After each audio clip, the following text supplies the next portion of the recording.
Welcome to the Into the Wilderness podcast. It's quite a long one this week. It's going to be, I think, about 2 hours long. Maybe just a bit short? Yeah, I'm not sure. Something around. It's a long one this week because it is a big discussion about lynx. That's what we're talking about this week. Yep. Reintroduction of lynx into Scotland to UK. Yeah, we do have some notes that we're going to have to go over before the show. The reason for that being is there was so much information, so many numbers, it was just a lot coming at us at once. So it became quite difficult to sort of fact check, and you know, if someone's saying one number and someone says another number, who's correct? And okay, we don't have all the answers for that right now, but we thought, having listened to the podcast again. Well, we did. We can watch it. We didn't though. We listened to it. We listened to it again.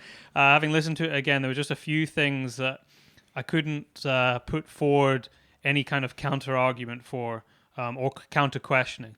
So what we've done is we've gone through the whole thing, taken some notes, and anything which I thought required a little bit more, we're going to go over very soon in the next few minutes. So you can take that information that I'm going to give you now, which we've now made the phone calls, we've sent the emails to do the sort of checking. We don't sit around. No, we've been busy. We check. For the last 2 weeks. You know, if someone says something, then we're not just going to take it for what it is, and we will go and find out. Yeah, that's to the best of our ability, we've gone and checked everything, and you'll have to bear with me while I go through all the notes. I thought we would also point out that before we started this, because you take what you want from this podcast, you take it the way, however you listen to it, and you see the way things are going. For me personally, I'm not anti-lynx. Bear in mind that if they reintroduce lynx into this country, it will not really affect my life in financial terms or anything like that. So, for me, it wouldn't affect me. So, but I mean, after listening to this podcast, I know where I stand now. I always think that a reintroduction or a trial or anything like that should be to the benefit of all the species around, not just species, but to everything, the economy, to the people, and so on. Everything needs to be thought about. Yeah, there's a lot to balance out with the introduction. And a lot has changed. A lot has changed. It's not the way it used to be, even in 50 years, 100 years, a lot's changed. And bear in mind that they were here 1,300 years ago. So, yeah, have a listen, make a judgment for yourself. I mean, for me, I don't have any issue with. I mean, it's an awesome creature. It is the bottom line. Any of the big cats are just fantastic to watch. I just want to make sure, and that's basically what we like to do here, is that everybody has the facts. So you've got the facts to make a decision, and then whatever happens is made on the best information. So that's our aim here, is to try and understand exactly what's behind all of the chit chat, really. Yeah, because it's not everything is not everything's black and white, and each side of the fence will have different arguments. And we're trying to tease out what the true line is, and it's always tends to be somewhere in the middle. But yeah, I'm going to go over those in a minute. But we've got a few other things to talk about, actually. Yes, we do. We've got a few mentions to make. We're not going to make a massive habit of this. But on last week's show, we were joking about getting a sponsor for our car parking space for the game fair. It really was. It was just a passing joke. Sorry, dying there. Yeah, it was a passing joke, and we actually got some respondents that wanted to sponsor us for our car parking space. So we thought what we would do is, because we were actually only joking about the £4 charge that was there last year for the car parking space at Scone, that we would ask, and the chap who emailed us goes by the name of Colin Richardson. Now, he does have a request, which we'll get to in a second, but we said, thank you very much, and what we thought we would do instead was ask him to donate the money to an anti-poaching charity, which he did, and he sent us the snapshot, and we posted on our Facebook page. Yes, we did, yep. And he donated $10 to the anti-poaching charity, so better use of the money than our car park space, but thank you very much to him. And he just asked for a very small thing in return, which was that if there is anybody out there who listens to this podcast who might have stalking availability, whether that be, ground that they have, or even syndicates, or anything that he might be able to get involved in, in the north of England, then drop us a line at info No podcast. No, sorry, I'm talking that. That's why I looked at That's you. our other email address. podcast@paceproductionsuk.com. And if you do it's in the description. and if you do that, we will put you in contact. But anything would be useful. So if anyone can help Colin out, then please give us a shout, because he's done a good deed. He has. Yeah, he has. He's given some money towards international poaching. Bear in mind that, $10, is not far away from a pair of boots for a ranger. Yeah, exactly. And, it does make when you start breaking it down like that, it does make a big difference. And this isn't just poaching in Africa. This is worldwide poaching that he's donated to. So yeah, thank you very much, Colin. And hopefully we hear from somebody for him. I think, just before... I've just remembered, we're going to give the Gamekeepers Welfare Trust a quick shout out, because they share the vast majority of our content, which we're really appreciative of, and that too is a good cause.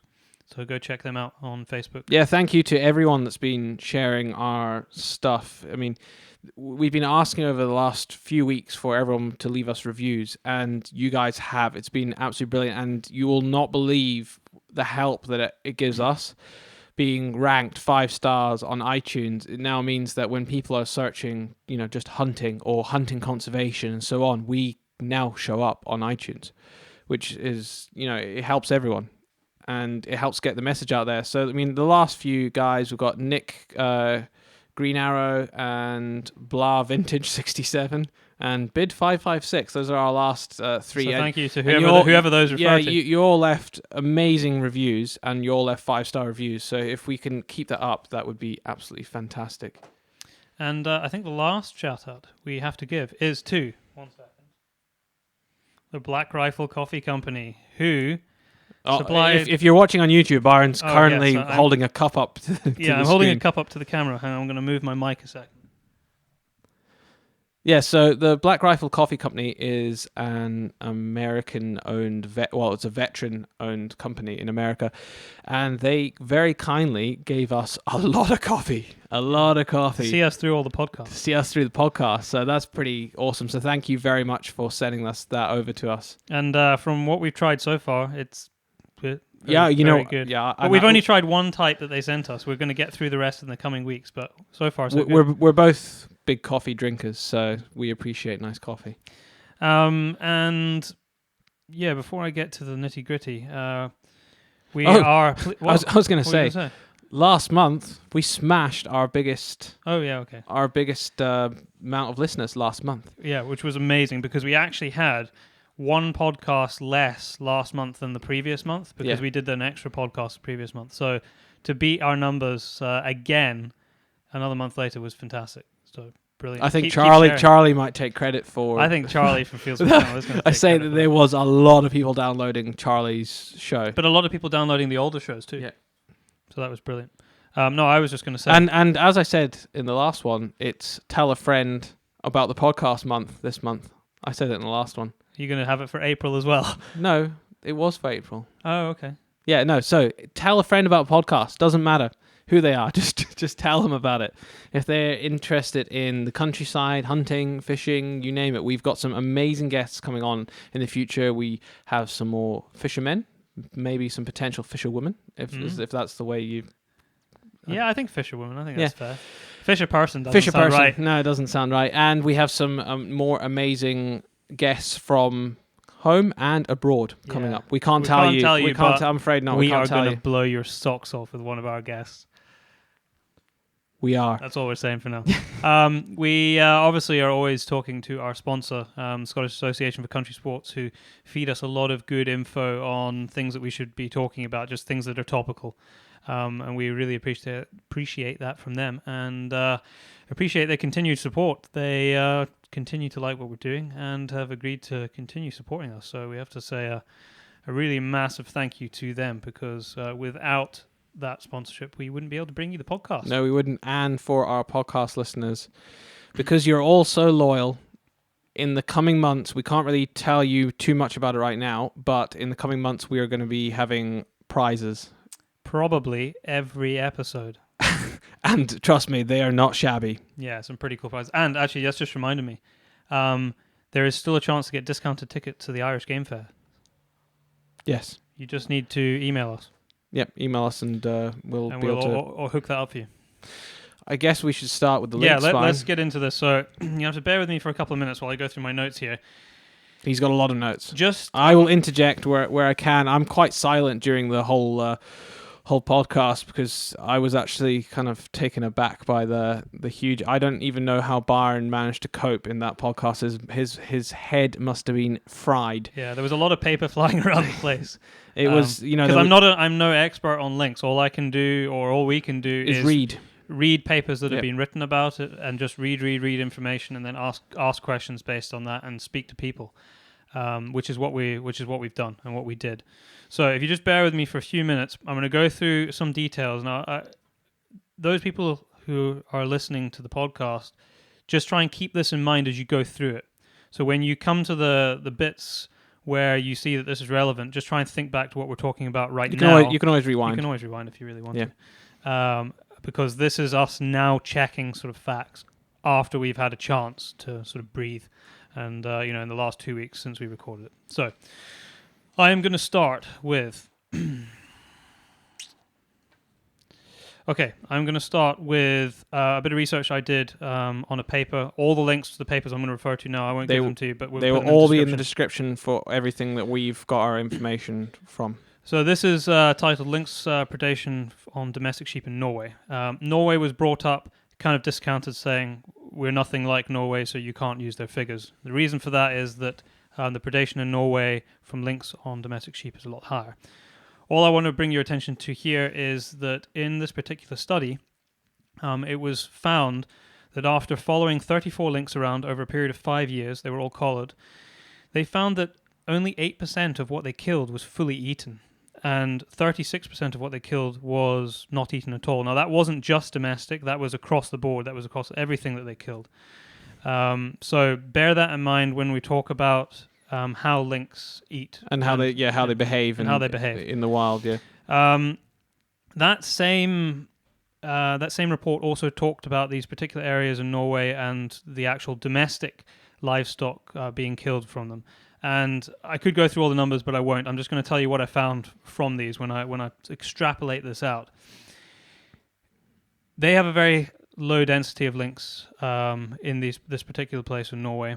It was suggested from the reports that we would have a much higher, 5 lynx per 100 square kilometers, which is a lot more than their 0.3.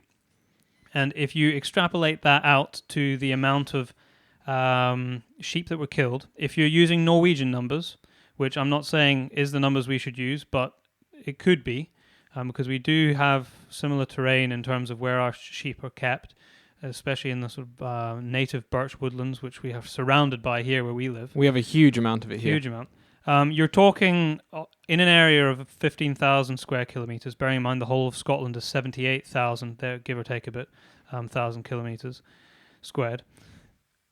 You're talking about 7,000 sheep killed per year, which, if you work out the average carcass value right now, 80, 90 pounds of sheep, that's £500,000. So just remember, try and remember those numbers. £500,000 over that small-ish area, a lot less than the whole area of Scotland, and 7,000 sheep. And you'll see we talk about much lower numbers when we're having this discussion with Paul in the podcast. It is also worth noting that all of Scotland is not suitable for lynx. That is in the report, the actual consultation document. And there's a really cool map in there that actually shows you all the habitat which they see as suitable. The total population of lynx which they see as suitable and will survive is 400. That seems to be fairly undisputed, and we talk about that in the podcast. But what I failed to bring up at the time was that because lynx will not be found across all of Scotland and only in the suitable habitat, it means that any predation, be that on wild game such as deer or in fact livestock, will actually be in a much smaller area, much more concentrated than the entire... Yes, you can't count the whole of Scotland as an area that they can And the reason we bring that up is that if you have, you could have a fairly small kill rate, the number of sheep or deer per lynx per year. However, because that is not across all of Scotland, the people who feel that effect, it could be much higher for them, because obviously there are sheep all around Scotland, or there are deer all around Scotland. So you have to bear that in mind. It'll affect some people a lot more than others simply because there aren't lynx in those areas. Just going through my list. They bring up Kielder Forest. Over a period of 25 years, there will be 28 lynx there, estimated. Again, we're still talking about sheep, and they estimate that there's going to be about 135 sheep lost during that period of time, and the associated compensation required for that, which is fairly minimal. It's 135 sheep. If you're using higher numbers, like something even marginally closer to the Norwegian numbers, then you could surpass that number just in the very last year of that. We never brought that up at the time, but I think it's worth noting. Like we said, there was a lot of numbers. A lot of numbers flying around. Now, we also had a chance to speak with the head of economic services from Quality Meat Scotland, just to fact check some of the loss numbers for sheep, because this was brought up very strongly in terms of how many sheep actually die in Scotland from various different causes. Bad husbandry. Well, that was what was brought up. Bad husbandry and malnutrition were the two things that were brought up by Paul. And I would say that, on reflection, looking back at that, it's definitely not fair to suggest that those numbers entirely come from that. And also, if you look at the total number, the number banding around was 6 million. Now, the most of the places that you find that 6 million number mentioned is in Animal Aid and PETA, which I don't carry a huge amount of weight with, anything that they want to push as a number, because they are always ridiculous to that extreme. So we went and found our own numbers on this, and for total sheep lost during the year for various things, it could be stillbirths, predation, just anything that kills a sheep. The sheep tend to want to die fairly easily, as anybody who lives in the countryside will know. But you're talking more like 1.1 million to 1.9 million, not 6 million. And in Scotland, obviously, that number is much smaller, 230,000 to 390,000. So just keep those much smaller numbers in mind when we're talking about 6 million.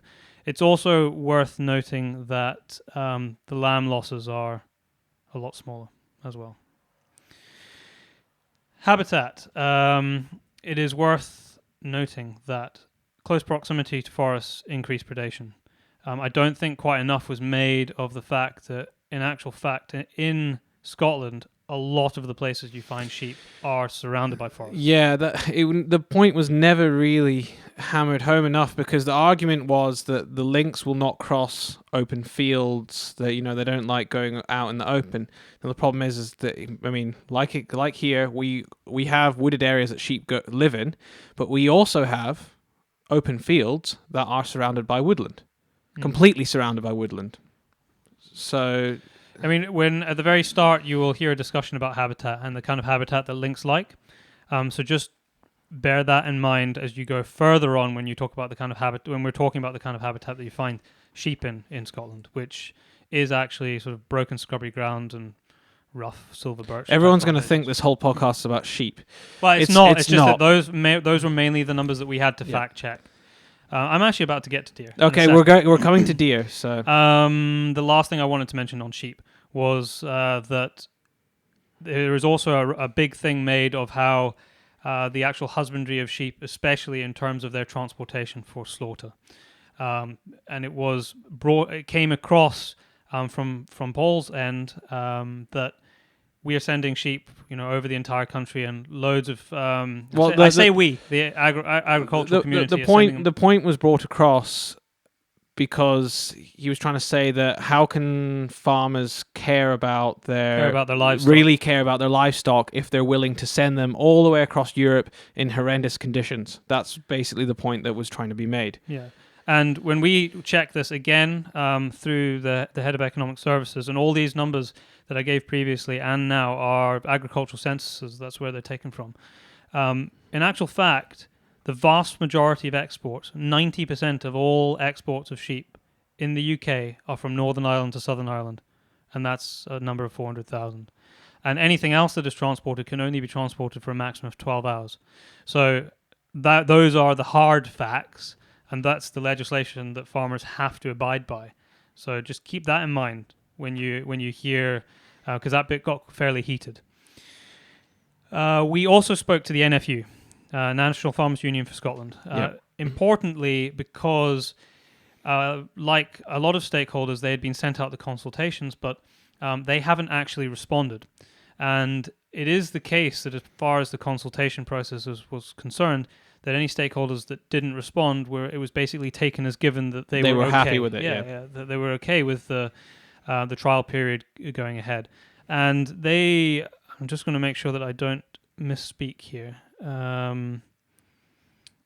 They wanted to make it clear when I spoke to them this afternoon that due to the fact that they have not responded does not mean that they are in support of the reintroduction of lynx or the trial going ahead. Yep.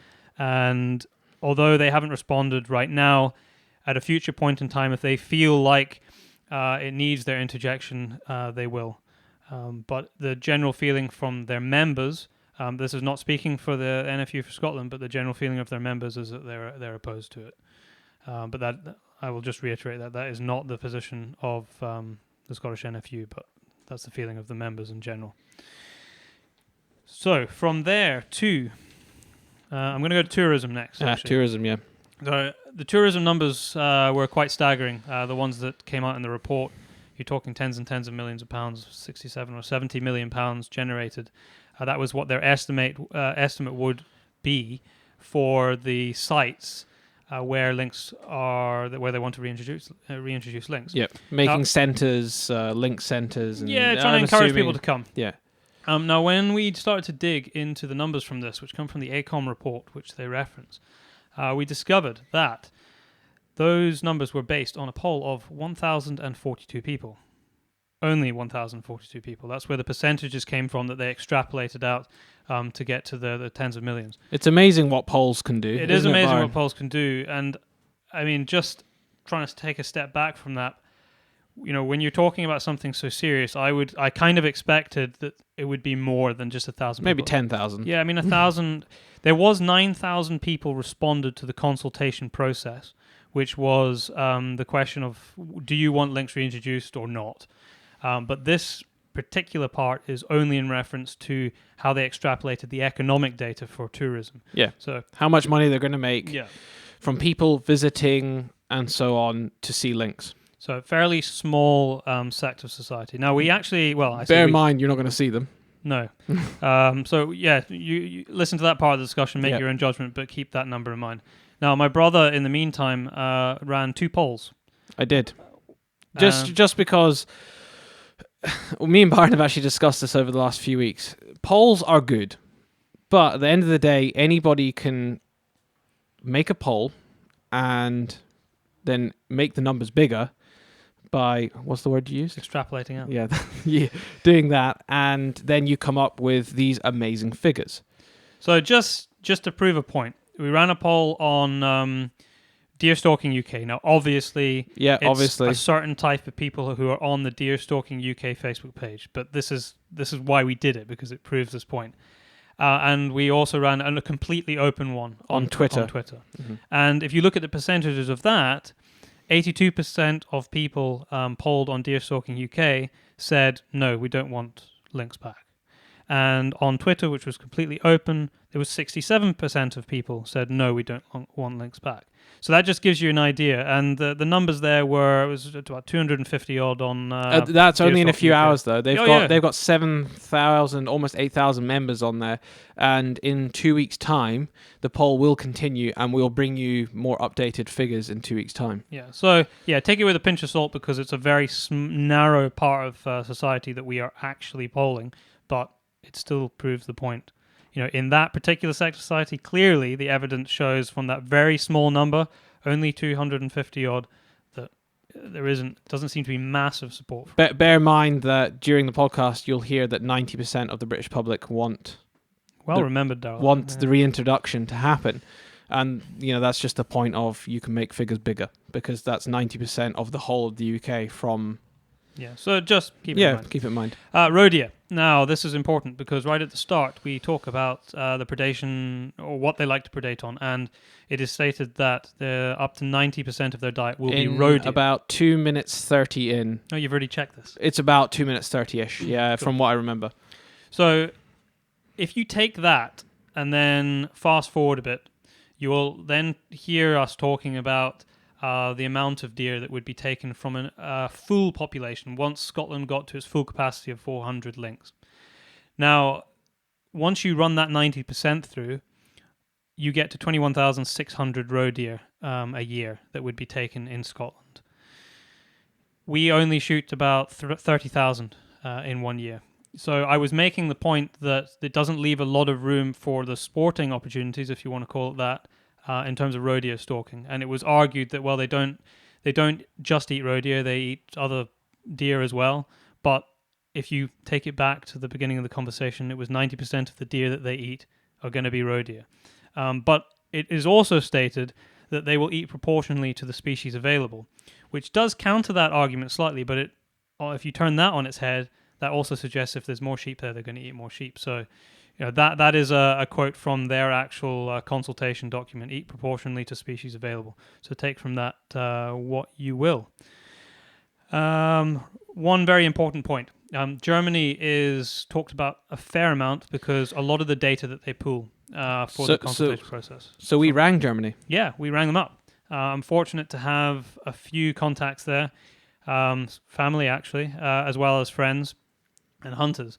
And it was stated that hunters love the lynx. They work with the lynx. They welcome them. Yeah, they welcome them. Now, my friend that I spoke to is a very upstanding chap, and he does a lot of hunting. He knows his stuff, and he has some hunting in some large forestry blocks in Germany. Now, he made it very clear that he has no issue with the lynx in general. He likes it as an animal, but he said that they have to be in the right places. And we were talking about the reintroduction. Now, what actually happened when the lynx came through his forestry blocks was that they completely wiped out the mouflon. Now, there were no mouflon left in his forestry blocks at all now. Now, for those people who don't know what a mouflon is, it's basically a wild sheep. They didn't really tackle the roe deer at all. He said that they didn't notice any detrimental effect to the roe deer, but there's no mouflon left. So, again, read into that what you will, but he certainly, if he had been asked, he wouldn't have given the same sort of rosy tinted look as in terms of how hunters interact with lynx that we were maybe given from Paul's point of view, which obviously that's the opinion that he's trying to push because he wants to reintroduce lynx. And I'm just giving you the complete flip side. Now I've had a chance to call some people in Germany, and that was his reaction to it when I spoke. And I think we are almost done. I think that is everything I wanted to bring up. But now that you have the facts that we have managed to check across, we hope you enjoy the show. Yes. In the studio today, we have a very exciting podcast. We have Pete Myles here from the British Wool Marketing Board, and importantly, Dr. Paul O'Donoghue, who is involved in the consultation process for the reintroduction of lynx into Scotland and broadly across the UK. It's a really important podcast, this, and we've had an amazing response from people. We through SACS, Scottish Association for Country Sports, they went out and put out a public question to their members and anyone else who follows them through their social media feeds. I have them here, a huge document of people replying to SACS, which was quite nice. So it's great that we've had this interaction, and it means that as we go on here, we can put those questions to Paul and see what those answers are, and hopefully answer some questions that are on people's mind. But before we do that, Paul, tell me about this project and tell me about the lynx. We've got Scottish Wildcats here, but we don't have anything as big as a lynx. No, so the last lynx was exterminated around 1,300 years ago. And the lynx itself it's a medium-sized cat. It's about the size of a Labrador, but not as bulky. So it wouldn't weigh as much as a black lab or a golden retriever. They're very, very secretive. Across Europe, they're actually called a ghost cat because people live with these animals, but they don't actually see them or hardly even know that they're there. They're a deer specialist. Eurasian Lynx are a deer specialist. Over 90% of their diet is roe deer. So they're an ambush predator. You'll never see a lynx running down prey across an open field. It just won't happen. You'll never see a lynx quartering across a grouse moor. It just won't happen. It'll go against the entire kind of biology. They sit along game trails in forests and they pick off deer as they come past. Okay, and the consultation. I've obviously read through the whole paper that you put out, which was put out as a consultation. How does that whole process work? Can you talk us through that? Because I think most people won't really know how that process works. And the most recent thing that I can think of that comes to mind for a reintroduction was beavers, which are actually right on our doorstep here. Yeah.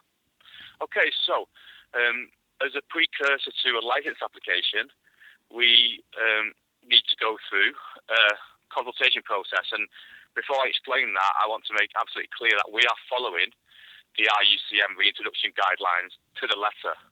We are also following the SNH translocation codes to the absolute letter. We have one of, if not the biggest team law firms on the planet who are working with us. We're one of their pro bono clients, and they're making sure every I is dotted and every T is crossed. So when it comes to the actual process itself, we started last year with a public survey. So we asked the country, and this was actually one of the, if not the biggest public consultation consultations ever done. We got 10,000 respondents in 7 days, which is, I think, 5 times the amount the beaver trial got over a few weeks. So that shows the level of engagement. And we wanted to gauge the feeling across the country. And it came back over 90%, I think around 92% of people thought lynx should be back in the UK. And interestingly, I think 87% of those people, thereabouts, wanted lynx back within 12 months. So that told us we were on the right track, and we were right in our assertion that the country as a whole is ready for this. So the next step in that is, so we go for the general public. The next stage is national stakeholder consultation, and we've again carried out an enormous consultation. Around 120 organisations have been contacted from almost every relevant sector you can think of. In fact, every relevant sector you can think of. So we're coming to the end of that process, or the middle to end of that process. And then the next stage will be a local consultation. So the national stakeholder consultation will advise us on which site to use as our first release. So sorry to interrupt you, Paul. Just when does that process end for the stakeholders that you've gone out to? Just so people know if they're listening. It will be towards the end of April, middle to end of April. Okay, and I assume is there more than just a single point of contact made, or what happens if you don't hear back from major stakeholders? Yeah. So we have made sure that all the consultation documents have been sent to the right people. We then followed up with phone calls. We've met with people. We've spoken with people. We're actually just about to publish an interim summary document. And on the back of that, we'll then be starting direct stakeholder contact, i.e. sit-down meetings, workshops. We're thinking about putting on an event to invite all stakeholders. So, yeah, it's an absolute belt and braces approach, and it's absolute best practice.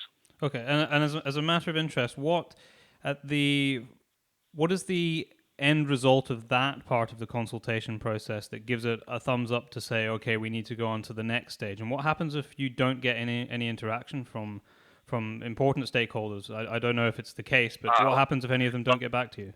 Well, this is the really, really great bit from our point of view. We have had an excellent response, I'd say an outstanding response from all the key stakeholders with very detailed, very thought-out responses. And what's most exciting for us is, I think I'm right in saying that over 95% of stakeholders have asked to be involved in steering groups, have asked to be involved in our project going forward. Now that to us is perfect, because it means that we're engaging people. People know this project's serious. They know we're serious about delivering this project in the best way, and we're inviting stakeholders to join us to make sure, even if they aren't completely in favour that their voice is heard in this project. Okay. And so from that point, what's the next stage after that is the local consultations, and then where's the sort of the end game of the consultation process? How do you know that you get the green light, if you like? How does that work? Well, there's clear guidelines in how to do this, and we're working with the statutory agencies on timescales and levels of engagement and certain indicators that we need to hit.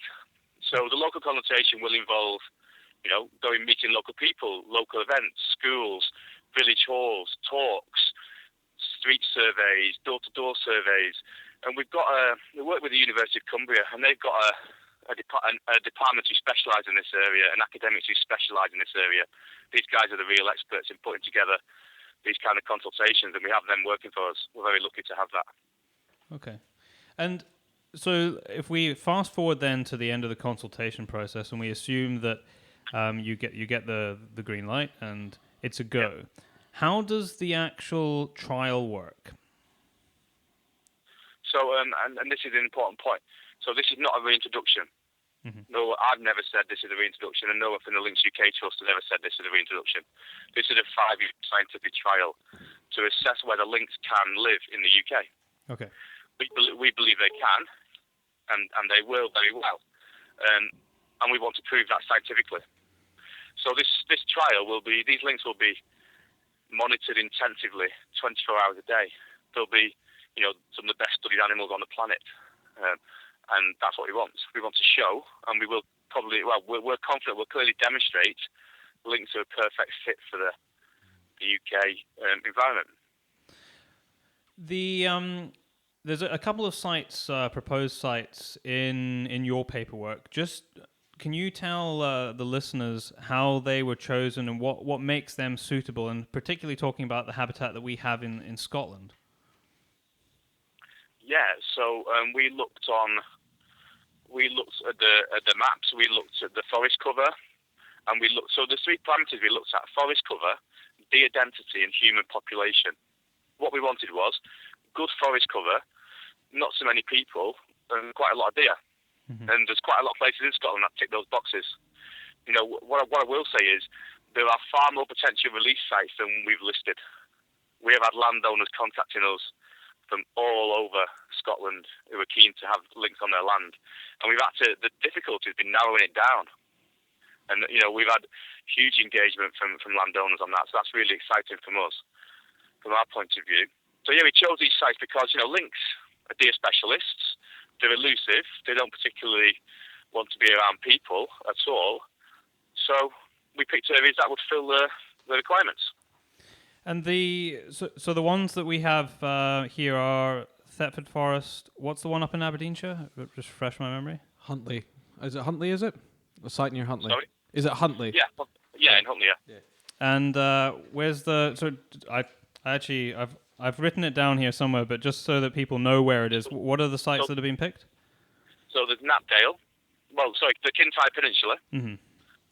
There's a site in Aberdeenshire near Huntly.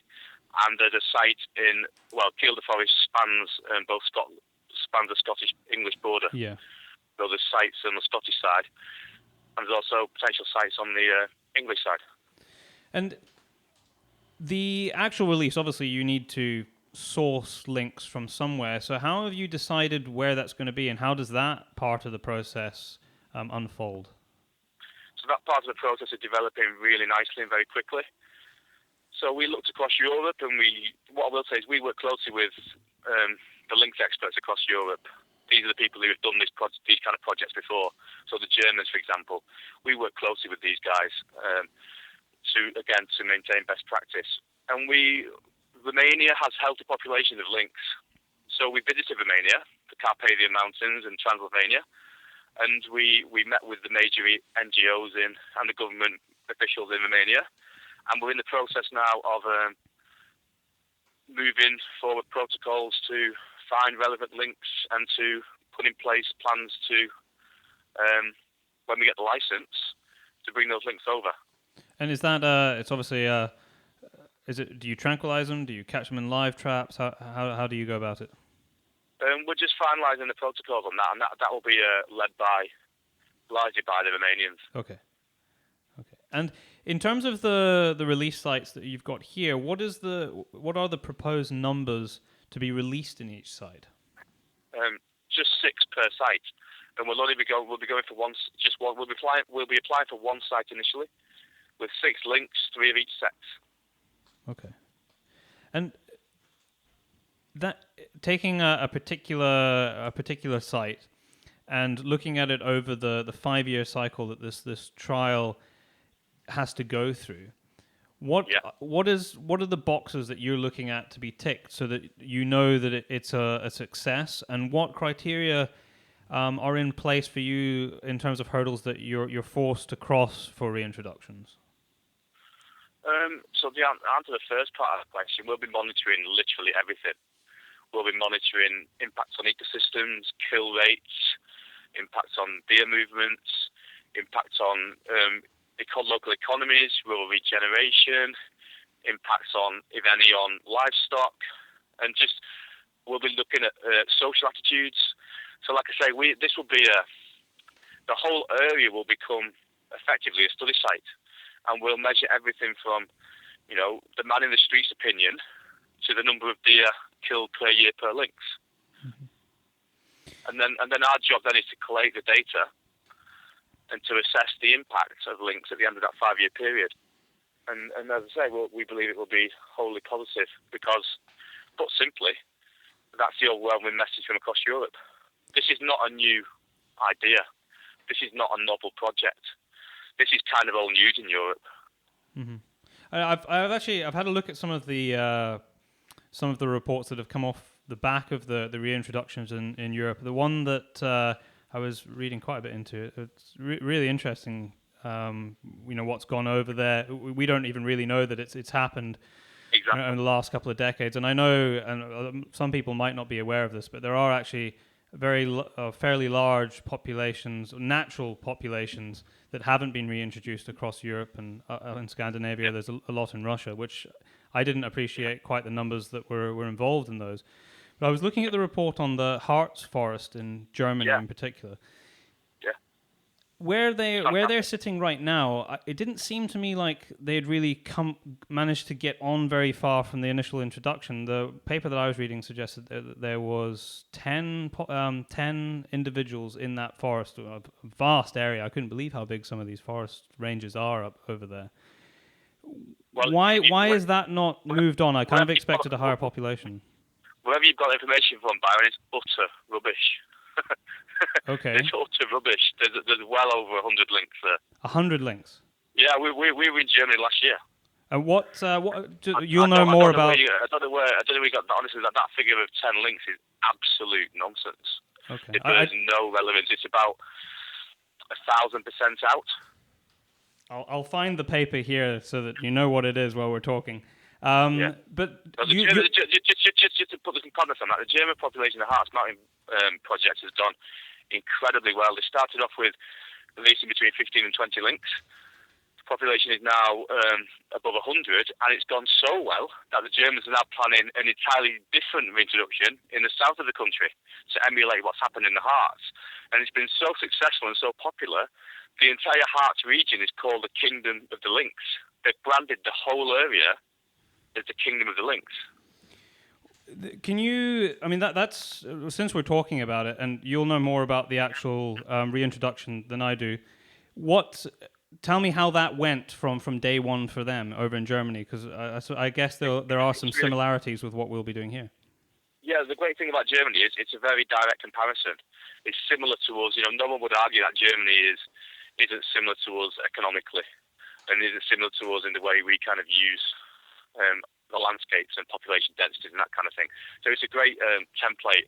So we wanted to see for ourselves how a lynx reintroduction works. So we went, and it's amazing. In the forest where there's like literally dozens of lynx, there's like kids playing, walking, running off into the forest. There's families sat there having picnics.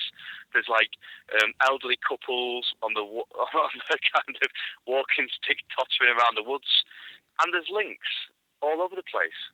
I mean, You could argue that would be going on in any case. I mean, is that really directly in proportion to lynx being there? I mean, I don't know because I've never seen it. The point I'm making is there's lots of lynx there, and people are extremely comfortable with that. Oh, being in the same area. Okay, yeah, I understand what you mean. Yeah. There's no kind of conflict with that. And in Germany, we asked them a direct question. We said, "What's the impact on farming?" And they kind of looked at us, and they said, "What's your compensation budget?" And they said, for the entire country of a population of well over 100 lynx, well, you tell me, what do you think the compensation fund would be? What do you get? Maybe the man next to us would be 100 lynx over 100 square miles in forest that contains livestock. What do you think the compensation fund would be for the entire country? I couldn't hazard a guess, but I guess it would depend on the density of livestock and the type of livestock. Myles hazard a guess. Well, it's impossible for me to gauge that without knowing actual numbers of I have no knowledge of the livestock in that area, so how could I hazard a guess? It's ridiculous. Okay, I'll tell you how much it is. It's 850 euros. In total, or per head? In total, over 100 lynx. It works out about £6.50 per lynx. Okay, I tell you what, I definitely, we are going to revisit the livestock thing. I'm going to press pause on livestock just for a little bit because I want to get a bit more of a picture about lynx and their natural prey. But we will definitely return to that just so that you know, because I've looked it up while we've been talking, so that people know that I am referencing something when I said 10. It was, and I'm not going to pronounce this correctly, Kazensky et al., 2012. That was the paper that I got the 10 for hearts, but no, it's absolute. Like I said, there was more than 10 reintroduced 15 years ago. The one thing I did read about the reintroduction there, which goes on to, I guess it could happen here, is the mortality from reintroduction through disease. Obviously, we've got road networks here like they have anywhere in Europe. What do you you're only releasing 6. What are you expecting the mortality to be? We expected to be. We wouldn't be doing this if we expected the mortality to be high. So we expect it to be low, and the sites will be chosen with that in mind. And in Germany, the Harz Mountains, it's a fairly big bit of forest. It's fairly analogous to Kielder. Yeah, it's about. But it's surrounded on 3 sides by autobahn. Mm-hmm. And for those people who haven't been to Germany, the autobahn is about twice the size of any UK motorway. And what's really interesting is lynx cross it, and they cross it fairly regularly, and they don't find significant mortality. In fact, lynx had crossed the autobahn into a different forest block, and the Germans didn't even know.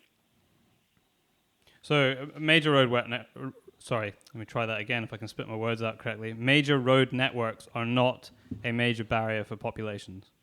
They don't seem to be. They don't seem to be. The evidence, suggests that lynx can and do cross these barriers effectively.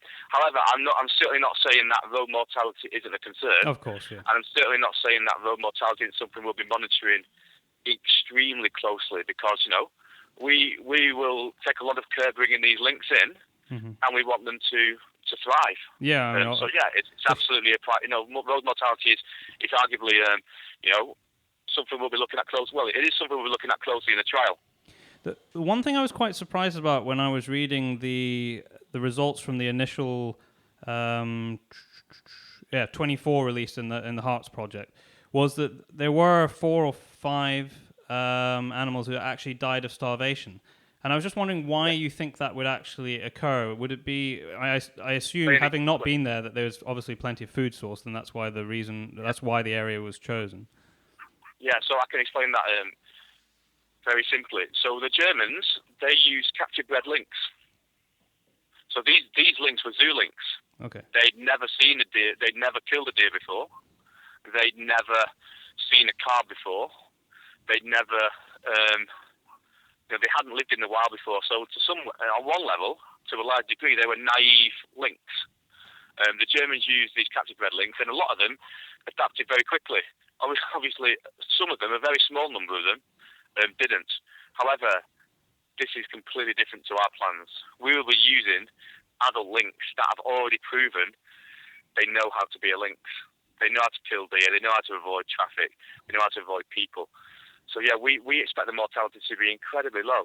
So these are 100% wild lynx that are coming. So like you say, they've been hunting. These are lynx professionals, as you put it. Whereas the zoo lynx are lynx amateurs. And inevitably, the amateur lynx, some of them couldn't make the grade. But with our lynx, these animals will be adults, so they already know how to be a lynx.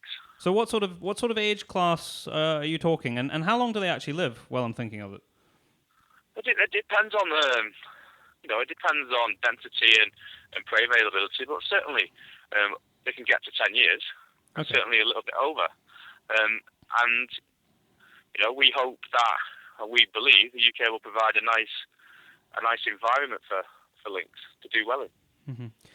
The one thing that was quite well, I know, having spent a bit of time in Europe, so I know visually having seen it, but when I looked up the numbers, is there continuous forest blocks which are colossal and some that, I mean, the Harts Forest, I actually just looked it up just before coming on here because I wasn't quite sure how big it was, is in excess of 200 square kilometers.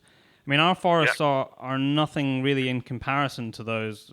Kilda's 480. Kilda certainly is. Well, I think 480 as far as the best I could. That's bigger than the Harts Mountain then by your numbers. No, 2,200 square kilometers for Harts Mountain. I thought you said 200. No, 2,200. Sorry, maybe I misspoke. So the reason why I'm just bringing that up is people who have been to Europe will visually, you fly over it, you see just continuous forest blocks going and going and going, and you can visualize how lynx could get be lost and never seen in an area like that, and why it would be perfect habitat. We don't really have that same vast continuous blocks of forest, and I'm just wondering if they're woodland dwellers and hunters, as you've explained, how our sort of more broken network would work for them in terms of habitat, and also how in terms of them spreading out across the country as years go by. If we take it beyond your 6 and assume it's successful, and it's sort of recolonizing the country. Okay, no, absolutely, it's a great question. It's a very good question, and it's an important question. So, before we did this, we looked at the scientific data on forest cover and potential for lynx in the UK. And there's a paper by Hampton itself which looks at this, and they take data from based on European lynx, and they look at forest cover across Scotland. And what the conclusion from that was, looking at habitat availability and connectivity, was that the UK could hold around 400 lynx. Yeah. It could actually be one of the most significant populations in Europe. So we do have the forest cover, admittedly, in place. It may be contiguous rather than continuous. Mm-hmm. But lynx can modify, lynx can do well in that environment. And they're showing that in Germany now, where they're leaving the Harz Mountain forests, they're going into more broken habitat. And again, the kill rates on deer are fine. There's no increasing kill rates on sheep, and the lynx are spreading across the country, which is great. So the template, the facts from Europe are that lynx can and do adapt to different habitat types, but they are forest specialists, and they will seek out forest cover. But they could cross, or they could use hedgerows, they could use the landscape to go from one block to another as they expand. Yeah, because we in Scotland, we've got loads of, I don't know, I'd call it kind of scrubby ground with that sparse native birch woodland. We were just driving along it today, and I was actually discussing with my brother, obviously knowing that we're going to be talking about this tonight. Would this be ideal, thoroughfare for lynx? I mean, to look at it, it certainly doesn't look like a forest, but they need enough cover to ambush, I assume. Well, exactly, and it's like when in Scotland, a lot of the time there's a lot of burr areas, but then when you get to the steeper ground and you get to the river valleys and that, it's actually quite wooded. Yeah. Again, you wouldn't call it a forest, but I tell you, having worked on wildcats for the last 7 or 8 years and been in this environment a lot, it's bloody hard ground to walk across. It is, yeah. And it's pretty tough ground to scramble through, and that's perfect for lynx. So there's lots of these. When you actually look at the connectivity of the habitat, It looks really good. And like I say, looking at the scientific data, the published data, the facts are there for all to see. Up to 400 lynx. Yeah, no, I did read that on in a couple, not just your own, but in a couple of other publications as well. Yeah, I mean that is now, that figure and that work is no one disputes that work. No one disputes the way that work was done. And so, it's a great template to use. And we think we're talking about 6 lynx. Mm-hmm. So there's a lot of growth potential. Now, I want to ask you about growth potential and genetics just in a second, but before I forget, there's not just the Eurasian lynx which you're talking about. You're talking about very specific species. There's also, I came across, and I didn't even know it existed, to be perfectly honest, the Iberian lynx, which is much smaller and much more scarce and rare. Is that a species that ever occurred here, and how come you're not looking? It didn't ever occur in the UK. No, Okay. It's a red herring. The Iberian lynx, to anyone's knowledge, has never occurred in the UK. Mm-hmm. So what we did was, and I've done this personally, I have gone back to cave material from pre-extinction. So I have got access to lynx bones from more than 1,300 years ago. And I've had those lynx bones analysed by experts and Eurasian lynx. And what's really interesting is you find Eurasian lynx bones from inching it down up in Scotland to Devon, down south in southern England, in Yorkshire, the Lake District, Wales, Kent. They were literally everywhere. So the Iberian, sorry, apologies for interrupting, Paul. The Iberian lynx that I'm talking about, obviously it didn't occur here, but for those people who don't know what that is, it's you'll describe it a lot better than I will. It's a much smaller lynx, different, much smaller animal, and it's a bird specialist. Okay. Bird and small mammal specialist. It eats. It's more of a. It eats like hare and rabbit and birds. It's not a deer specialist, and it's not. It's quite a different. Quite a different animal. Okay.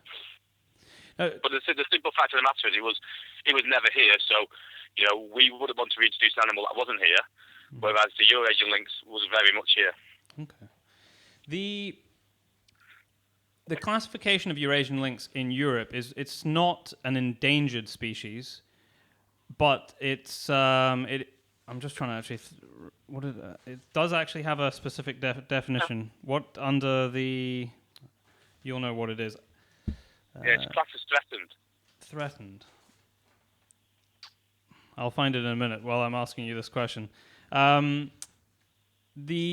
decision to reintroduce a predator species such as lynx into the UK, as opposed to just continuing to harness continuous populations across actually connected countries in Europe itself, would it not be better to spend the effort there rather than in an isolated island like the UK where the population can only ever grow to a certain amount? Well, there's a few things there. I mean, you can apply that to a whole range of species, from golden eagles, pine martens, red squirrels, hedgehogs, water voles, great crested newts. I could go on and on and on and on. So I think the argument's, with the greatest respect, ridiculous. No, I wasn't posing it as an argument. It was just a thought in my, because I know that there are obviously existing populations. We have a moral, ethical duty, call it what you will, to restore species to their former ranges. And the lynx are here in the UK, so they should be back here in the UK.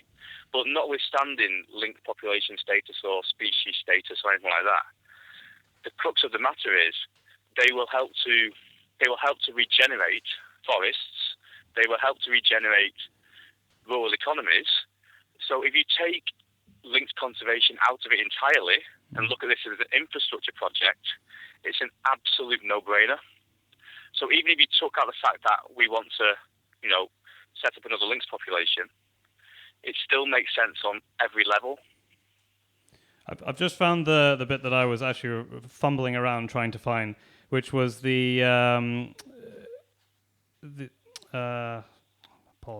red list conservation status of least concern. How does that compare to what status was it that you were referring to, which was endangered? No, it was threatened. Threatened, Depends sorry. which range you look at. Okay. There's lots of different range states for lynx. In some it's least concern, in some it's extinct, in some it's vulnerable, in some it's threatened. So, for example, in Romania, there's lots of lynx, but in France and in Germany, it was extinct and subject to reintroduction, and those populations will still be classed as endangered. Okay, so this European red listing must be for Europe as a whole, which is of least concern as opposed to threatened. Yeah. I assume that's because of the large populations in Russia and the other countries. Yeah, exactly. It's not like you say. There's some big population in Russia, some big population in Eastern Europe. As you move west, you'll see those populations will be classed as endangered or critically endangered. Okay. Just going back to natural prey, we've established that roe deer are the primary prey species that they're going to predate on. Yeah. I assume that that's not the only thing that they're going to eat. What is their spectrum of food that they're going to tackle while they're out here in looking at Scotland in particular? Yeah. So if we look at Scotland, they will kill roe deer. They will kill up to year-old red deer, and they will kill sika. Mm-hmm. South of the border, and let's face it won't be long before muntjac are in Scotland. They will hammer muntjac. Muntjac will be. We predict and we expect where muntjac occur, links to focus on them. As opposed to roe deer, just smaller, easier to tackle. I think there's, if you go to Stepford, for example, you literally fall over muntjac deer.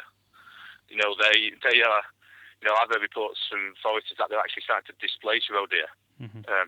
So it's quite a serious issue. So the lynx, we expect the lynx to target muntjac.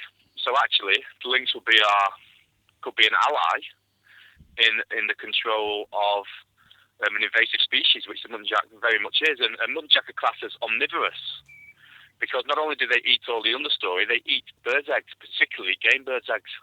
If you look at the definition of muntjac, it's quite surprising. They're classed as omnivorous. I would imagine that if there are muntjac in an area, that it would become a large part of their diet, given the size of the animals that they seem to like to eat, which is roe deer. But what about beyond deer species? I mean, surely they're going to eat things. I'm not talking about livestock. We'll deal with that when I bring Pete in just shortly. But other wild animals, what else are they going to eat?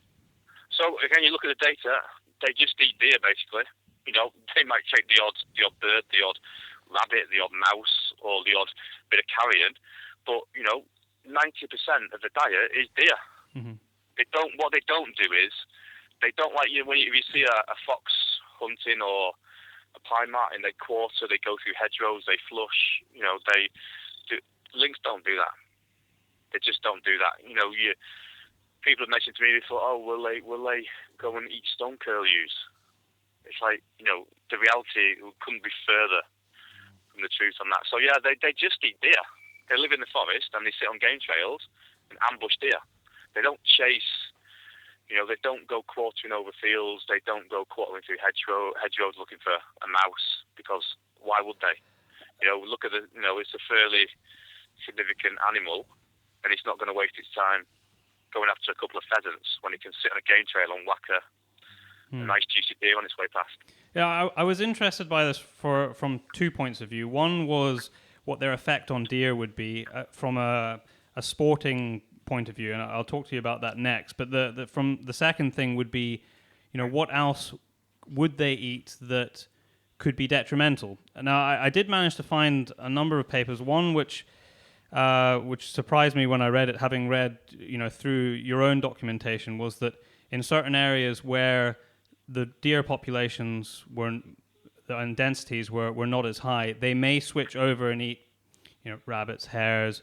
Capercaillie, blackcock were mentioned as well. I mean, what are your thoughts on that?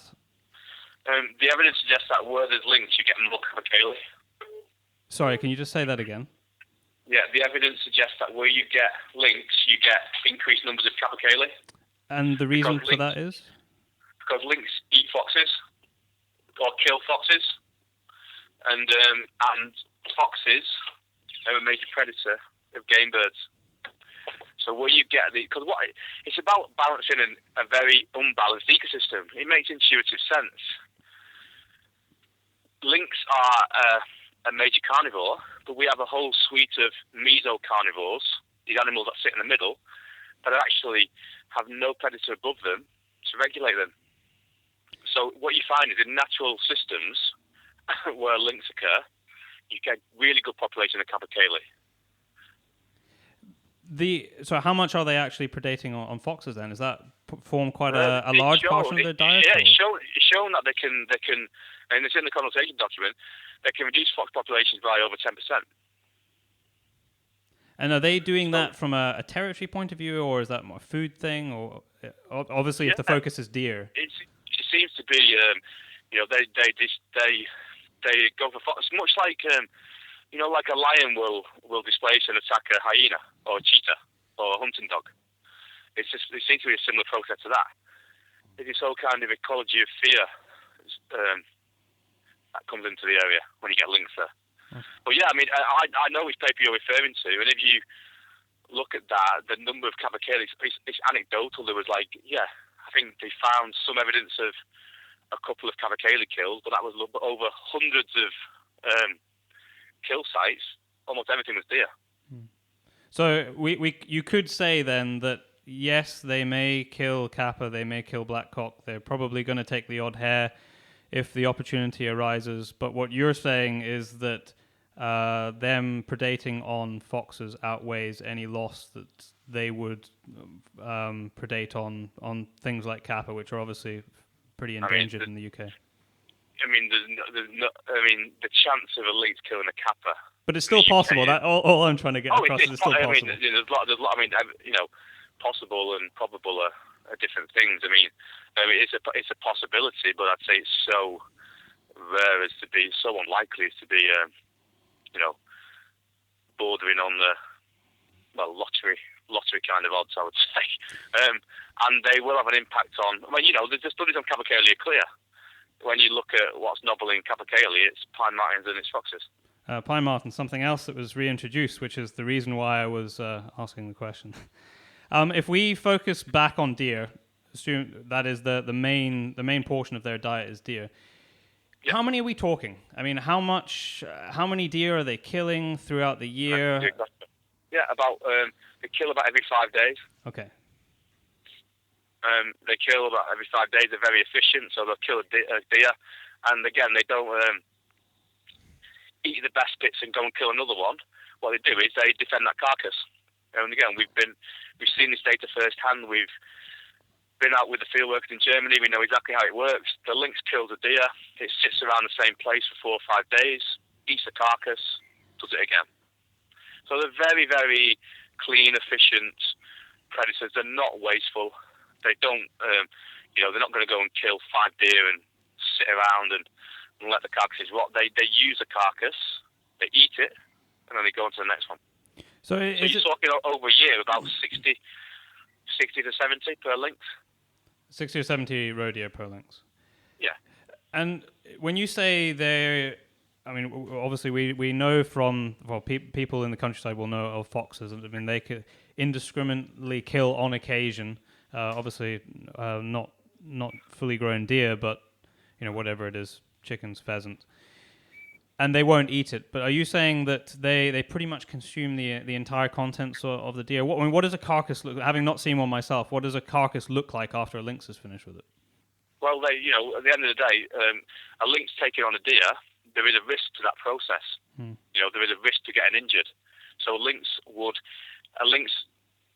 animals, carnivores in particular, do not want to get injured and do not want to kill unless they, certainly large carnivores don't want to kill unless they have to. So basically, the lynx will kill a deer and they will use that carcass. It wouldn't make sense for that lynx to then go and risk hunting again and the energy output of the hunting again while it's got meat on a carcass. So, the carcasses, they're not stripped bare, but they're used. And a deer, if you look at, a deer carcass, there's a lot of meat on it. Yeah, there is, yeah. And It's similar. It's similar. It's not the same as a bird, or like a pheasant or something, where there's actually fairly slim pickings. If you look at a roe deer, well, that's a good bit of meat. That'll keep me going for a while. It keeps our freezer stocked up. That's for sure. Keeps me going. It keeps us all going. And and again, it's the same with the lynx. The lynx has got his larder there. He kills a deer, and that's his larder. And they actually defend it. They sometimes even bury it. They cover the carcass with scrub. They drag like bracken and things over it to protect that carcass and to so they can use it effectively. So there will be some people out there from a sporting point of view in terms of they get their income from stalking, roe deer stalking in particular. Obviously, we're talking about the lynx. They will see that as a direct threat and possibly threat for their livelihood. I mean, how do you tackle that issue in terms of social economics? Well, again, you look at the evidence, you look at the facts. So when we went to Germany, one of the first people we met was a president of a very big hunting organisation in Germany. And I went up to him and we were chatting, and I was being polite. And I said, so I assume you were against the reintroduction of the lynx. And he looked at me as though I had two heads. And he said, no, we were the ones who sponsored and initiated the reintroduction of lynx. And I was quite taken aback by that. And he said, lynx are our partners. We work together. We share the forest together. They make our hunting better. They make our hunting more interesting. If our client has a chance of seeing a lynx, that makes their year. He said, and I'll never forget it, they're our partners. And it was completely, on one level, counterintuitive, even for me. And like I said, the level of the hunting association in Germany monitor the lynx. They're actual partners in the lynx reintroduction. They're drivers of the lynx reintroduction. They share data. They collect data. And it's a fantastic system. And they think we're a little bit strange. And they think, why do you want to shoot deer that don't live in an environment with predators? Because on one level, they're not the real deal. These deer do not behave like continental deer. They're much steadier and much easier to hunt. And it's like, why don't we want the real thing? I mean, I've hunted in Germany a fair amount, and I think anybody who hunts, who is a hunter, especially if they have an interest in roe deer, would say that the German roe deer are not really comparable to ours because our roe deer are far, far better. They don't really have very many, good trophies. If we're talking social economics here and money, most of the Germans come over here to come and hunt. So I don't know if that really answers the question in terms of the social economics, and I would be very. It's a shame. I mean, I'm a hunter myself. It's a shame I don't have somebody here in the studio who can talk, who that is their sole business. But I would be very surprised if there would be anybody who is their sole business, given that most roe stalking businesses in the UK are often private businesses. They're not even part of estates. Who would think that would be a very good partnership. I would see that more as a potential threat to a lot of time and effort over many years, possibly decades on certain grounds, to manage populations to certain numbers and also certain quality of trophies. I actually just ran a bit of maths here. You said that an individual could kill about 60 roe a year. At the maximum population of 400 in Scotland, that's 24,000 roe deer a year. And I had to hand the number of roe deer that were actually culled and registered with SNH for 2014, and that was a number of 30,000 deer. So obviously only marginally more. That says to me that there's not a lot of scope for people to hunt roe deer anymore. If you assume a full population of 400, and they're doing, obviously the numbers are, can go slightly either way because they're not always going to kill the 60 a year, but it's still very much weighted towards the lynx killing a very large proportion of the yearly cull figure.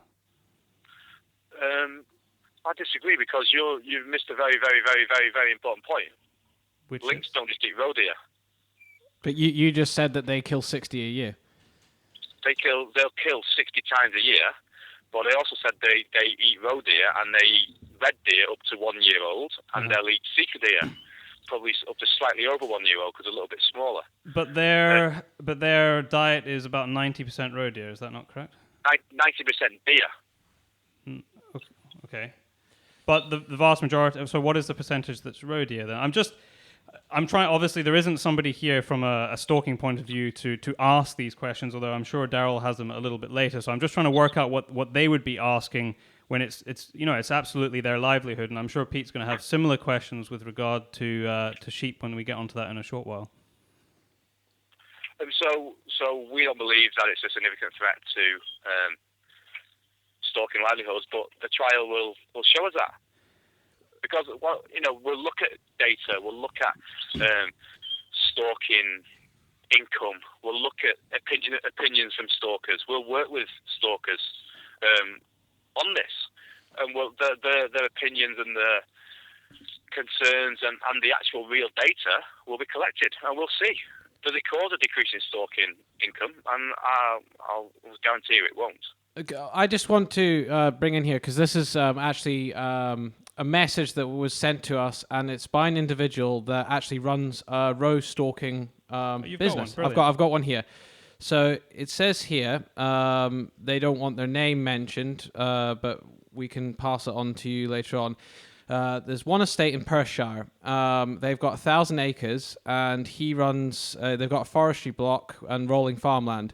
They shoot on average 15 to 25 bucks per year, and 40 to 60 does per year, and that is the employment of one man plus the income into the local community for shooting and tourism.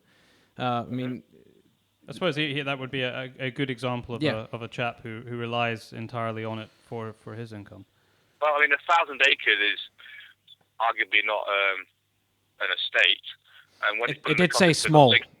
Yeah, it's very, very small, and when it's put in the context of a lynx territory, it's negligible. So the concept that lynx is going to stay in that 1,000 acres and eat all those deer, again, there's no relevance to the biology of the animal. These animals will have up to 20 square miles of territory, and occasionally bigger. And yeah, they may, if that 1,000 acres feeds into a territory of a lynx, that lynx may take some deer off that estate, but it certainly won't hoover up all the deer in that estate, because lynx will be affected by their prey, and if they don't, they'll never out eat themselves.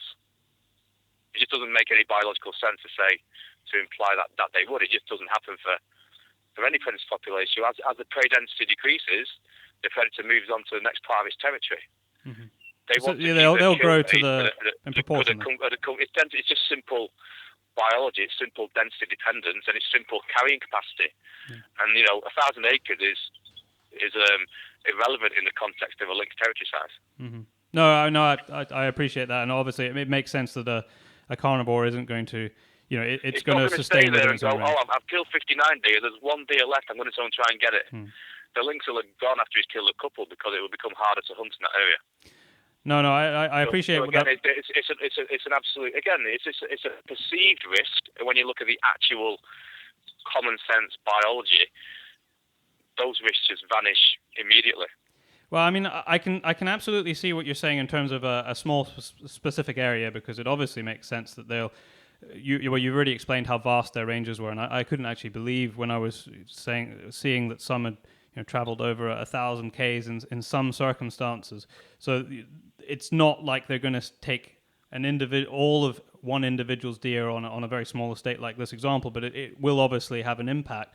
I think from my point of view, the total numbers are like we were just discussing, are more interesting because of the total numbers we know that are actually being culled in total.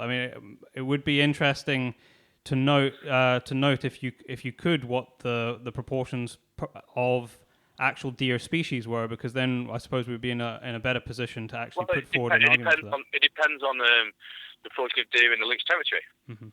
So in Scotland there's an awful lot of red deer, and there's an awful lot of yearlings and an awful lot of calves knocking about, and there's a lot of roe deer. So a lynx might kill roe deer one week and a red deer the next, or he might kill 2 red deer and a roe deer after that. You know, the opportunistic ambush predators, and he's not going to turn down a nice, fat, healthy red deer calf and wait for an adult roebuck to come past. So, you know, once in the environment, you know, I work in Scotland an awful lot, and there are a lot of deer, and there are a lot of red deer as well. And lynx will, probably in proportion to the deer species in their territory, eat accordingly, because, like I say, it's a chance thing. It's like tossing a head or tail. If you've got equal numbers of roe deer and red deer, then you know you've got equal chance of a nice calf coming past or an adult buck. So I expect that the kill rates and kill proportion will just reflect the deer populations in the area. Yeah. So where you've got a lot of roe, they might take more roe. But again, that comes back to my previous point that they're never going to hammer the roe too much because they'll just switch to the reds. Yeah, I mean, the proportions would never work quite like that, obviously, because the proportion of calves is a relatively small proportion of the total red population, which will mainly be made up of adults. But I understand your proportional. If you've got a lot of red deer, and you've got a lot of red deer and a few roe deer, you'll expect the lynx to kill more reds than roes. Mm-hmm. I mean, the same of what I was saying could also apply to those people who have only forestry blocks for red deer. I mean, the same argument could apply there. But we'll move on from there to talk about the other benefits as you see them to the country as a whole. In particular, the monetary values. I mean, some of these numbers were really high. Before I ask you a few questions, can you just tell me about? I've read the reports about where they came from, the independent consultation that came up with it. And I was just wondering if you could talk through some of those numbers and just explain to people, you know, where the sort of net benefit comes from to lynx being reintroduced from the public's point of view. So yeah, we were very lucky. We had a company called AECOM approach us to do this cost benefit analysis, and these guys are real experts in it. It's a massive company that deals with some of the biggest infrastructure projects in the world, let alone this country. So they're absolute experts in cost benefit analysis and infrastructure projects. So they also, when they did this CBA, they were annoyingly conservative. So at every point, they always took the conservative view. And the numbers that they came up with were that lynx will generate, you know, between 60 and 70 million, and that this only takes into account the direct benefits. They didn't even touch on things like ecosystem services, things like wider tourism opportunities. They were very, very conservative, but the numbers are very high for the very simple reason that we live in a country where the countryside and wildlife is reassuringly popular. Mm-hmm. People like to get out and see stuff, which is fantastic. And you know, this country. The countryside is lacking in a number of species, and one of the most iconic and majestic and engaging is the lynx. So the lynx will have a power to inspire and generate ecotourism like nothing else, just by the fact that it's here. Not by the fact that you'll see one, but the fact that you might see one. Yeah, and that's proved across Europe. It's not about seeing lynx. I can tell you, I would describe myself with a serious biologist, and I've worked on cats all over the world. I've seen jaguars, mountain lions, whatever else. When we were in Germany with 3 other serious biologists from the UK, we were like little kids. Every corner we went round, every rock was a lynx. It's that excitement about seeing one of these animals there. When we were walking in the forest, we saw scratch points, we saw scat. It was exhilarating, because we might see a lynx. We didn't see a lynx, and that didn't impact on our enjoyment of that adventure. And that's what lynx can do. They can inspire people who have never even thought about the countryside before, who don't care about conservation. They have the power to engage like nothing else. And that's why, in terms of ecotourism, they'll be one of the biggest draws in the country. Of the 68 odd million you mentioned, the breakdown of that was about 65. So the vast majority of it for recreation, tourism, as you've just described. I didn't actually take a note of it. Over what period of time is that estimated? Was that 25 years? Was it? Is that 20 or 25 years? Yeah. Probably 25 years. 25 years. It seems like a colossal amount of money, and the thing that I noted in terms of where they based some of their information on, obviously some of it was drawn from Europe, but it was also drawn from the success of the sea eagle reintroduction in Mull, which I couldn't quite see the direct correlation with that. I mean, you said yourself about not being able to see them, and that they're mainly a nocturnal animal, and I can understand what you're talking about. The excitement of possibly seeing one. Although I'm kind of struggling. We were having this discussion in the car today, actually, when we were driving back down the Glen. I'm struggling to see where the incentive would be for people to go time and time again to see nothing. I mean, it's not like a sea eagle is in the air. They've got the centers there. I mean, I see them almost every time I go and up to Skye. But you're very, very going to be very, very lucky to see a lynx. Yeah, but by the same token, most people the draw of lynx is infinitely more than sea eagles. Defined by what? They're a mammal for a start. They're cute. The babies look cuddly, and they're just more engaging than a sea eagle. Even now, most people in the country the man on the street probably wouldn't even know sea eagles are back. But the man on the street certainly knows that lynx are coming back. They just have a different level of engagement, a different draw. And like I say, I would invite anyone who makes the point you just made. If you get a chance, go to Germany, and what you'll see is Lynx Town. You'll see taxis with lynx on the side. You'll see spas, hotels branded around a lynx. You'll see a cable car with lynx on. You'll see a visitor centre. You'll see wooden carving in the street. You'll see the park decorated with pictures. They've built an entire industry around this animal, and no one sees it. It's the chance that you might, and it's the chance that it turns a rather bland forest into a wilderness, into an exciting area, into an exciting place to be. And just to walk in the same area as a lynx is enough. It's enough for people. It's proven. Go, you can see it. You can go to Romania and see it. You can go to Germany and see it. You can go to France and see it. It's there. And it's not about seeing this thing. In fact, if you saw lynx a lot, it wouldn't lose its appeal. Look at the Scottish wildcat. No, but I've worked on Scottish wildcats for 8 years. I've only seen them 3 times in the wild. But that doesn't stop the excitement of wanting to see one. And the Scottish wildcat is top of most naturalist lists to see. And people go to areas to try and see wildcats. They know full well they're never going to see one. They still go and pay the B&B.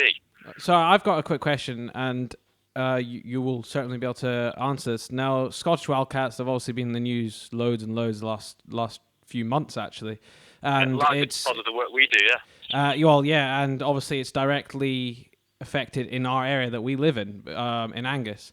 What effect will it have on the lynx? The only reason why I'm asking is, will they, do they cohabitate together, or are they in the same environment? Can you just explain how they'll work together? Of course, again, that's a really good question. So. Happy to answer it. So I work on wildcats, and I'm as interested in wildcats as I am in lynx, believe me. We spend a lot of time conserving wildcats and doing projects for the survival. And let's not beat around the bush. It's one of the rarest animals in Britain, if not the world. So it's a massive priority for me personally. Yeah, definitely. And the evidence is, again, it's irrefutable. All the way across Europe, lynx and wildcats coexist perfectly. And when you look at it, it makes sense, because lynx are deer specialists and wildcats are small mammal and bird specialists. So their niche is different. So there's not direct competition there. And the wildcat is, pretty elusive beast. It's pretty good at climbing. It's pretty good at getting out of the way. And also, they share different habitats. Wildcats will use open ground. Wildcats will go across a moor. They will go across farmland. So they share to some extent, different habitats. Wildcats, I would say, are less forest specialist than lynx, and the diets are completely different. So, Yeah, the evidence, Okay. again, just look at the evidence. If you look at a distribution map for European wildcats and European lynx, you'll see it perfectly correlates. Yeah. Okay. So In fact, I would argue, one thing I'm excited about is I think wildcats will increase because of, if you bring lynx back, they will cause an increase in wildcats because they'll promote forest regeneration. They'll promote small mammals. They'll promote bird life through forest regeneration. So they could actually be a real friend of the wildcat. Forest regeneration through reduced deer populations, I assume? Reduce deer populations and reduce and basically deer don't behave like deer in the UK. They sit in an area and they eat it out. You know, I've seen it personally. We've all seen it. They don't behave like in a natural system. They don't disperse. They don't move around. They sit in a place, eat it out, and move on. I don't know if I'd fully agree with that across. I think that's quite a fairly sweeping statement, though.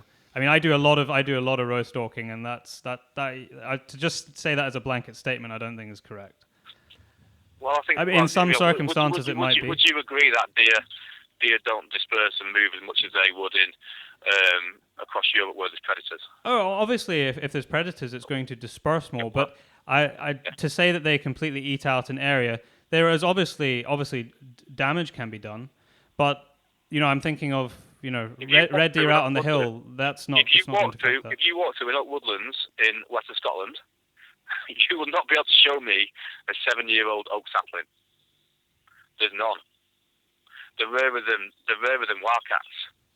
The regeneration in deciduous woodland is frightening.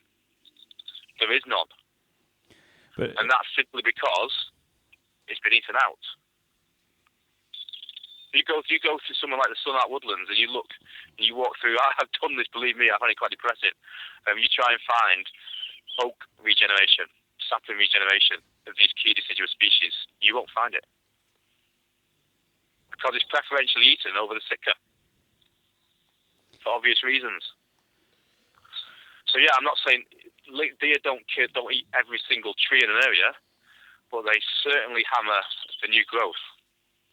I just want to return a minute to wildcats. So there was a question just before my brother asked that I wanted to pose to you, and that is, we already have Scottish wildcats, as Darryl said. It's been in the news a lot recently, and yet I don't see 67 million pounds over 25 years of value added by them, and they already exist. So I'm trying to understand why lynx would be different. Well, because lynx are, again, completely, different leagues are the wrong word, but in terms of charisma and in terms of engagement of the general public, lynx are a different level to a Scottish wildcat. And I think the key issue with Scottish wildcats is the hybridisation issue. So when people see a cat, they're not sure whether it's a wildcat or not. And that's sad. And the projects we work on at Wildcat Haven are dealing with that issue. We want people in these areas, when they see a cat, to know it's a wildcat. So I think the issue of hybridisation is damaging for the kind of, for kind of the image of the wildcat. For the fact that a wildcat is not the same size as the lynx, is not a predator of the same stature.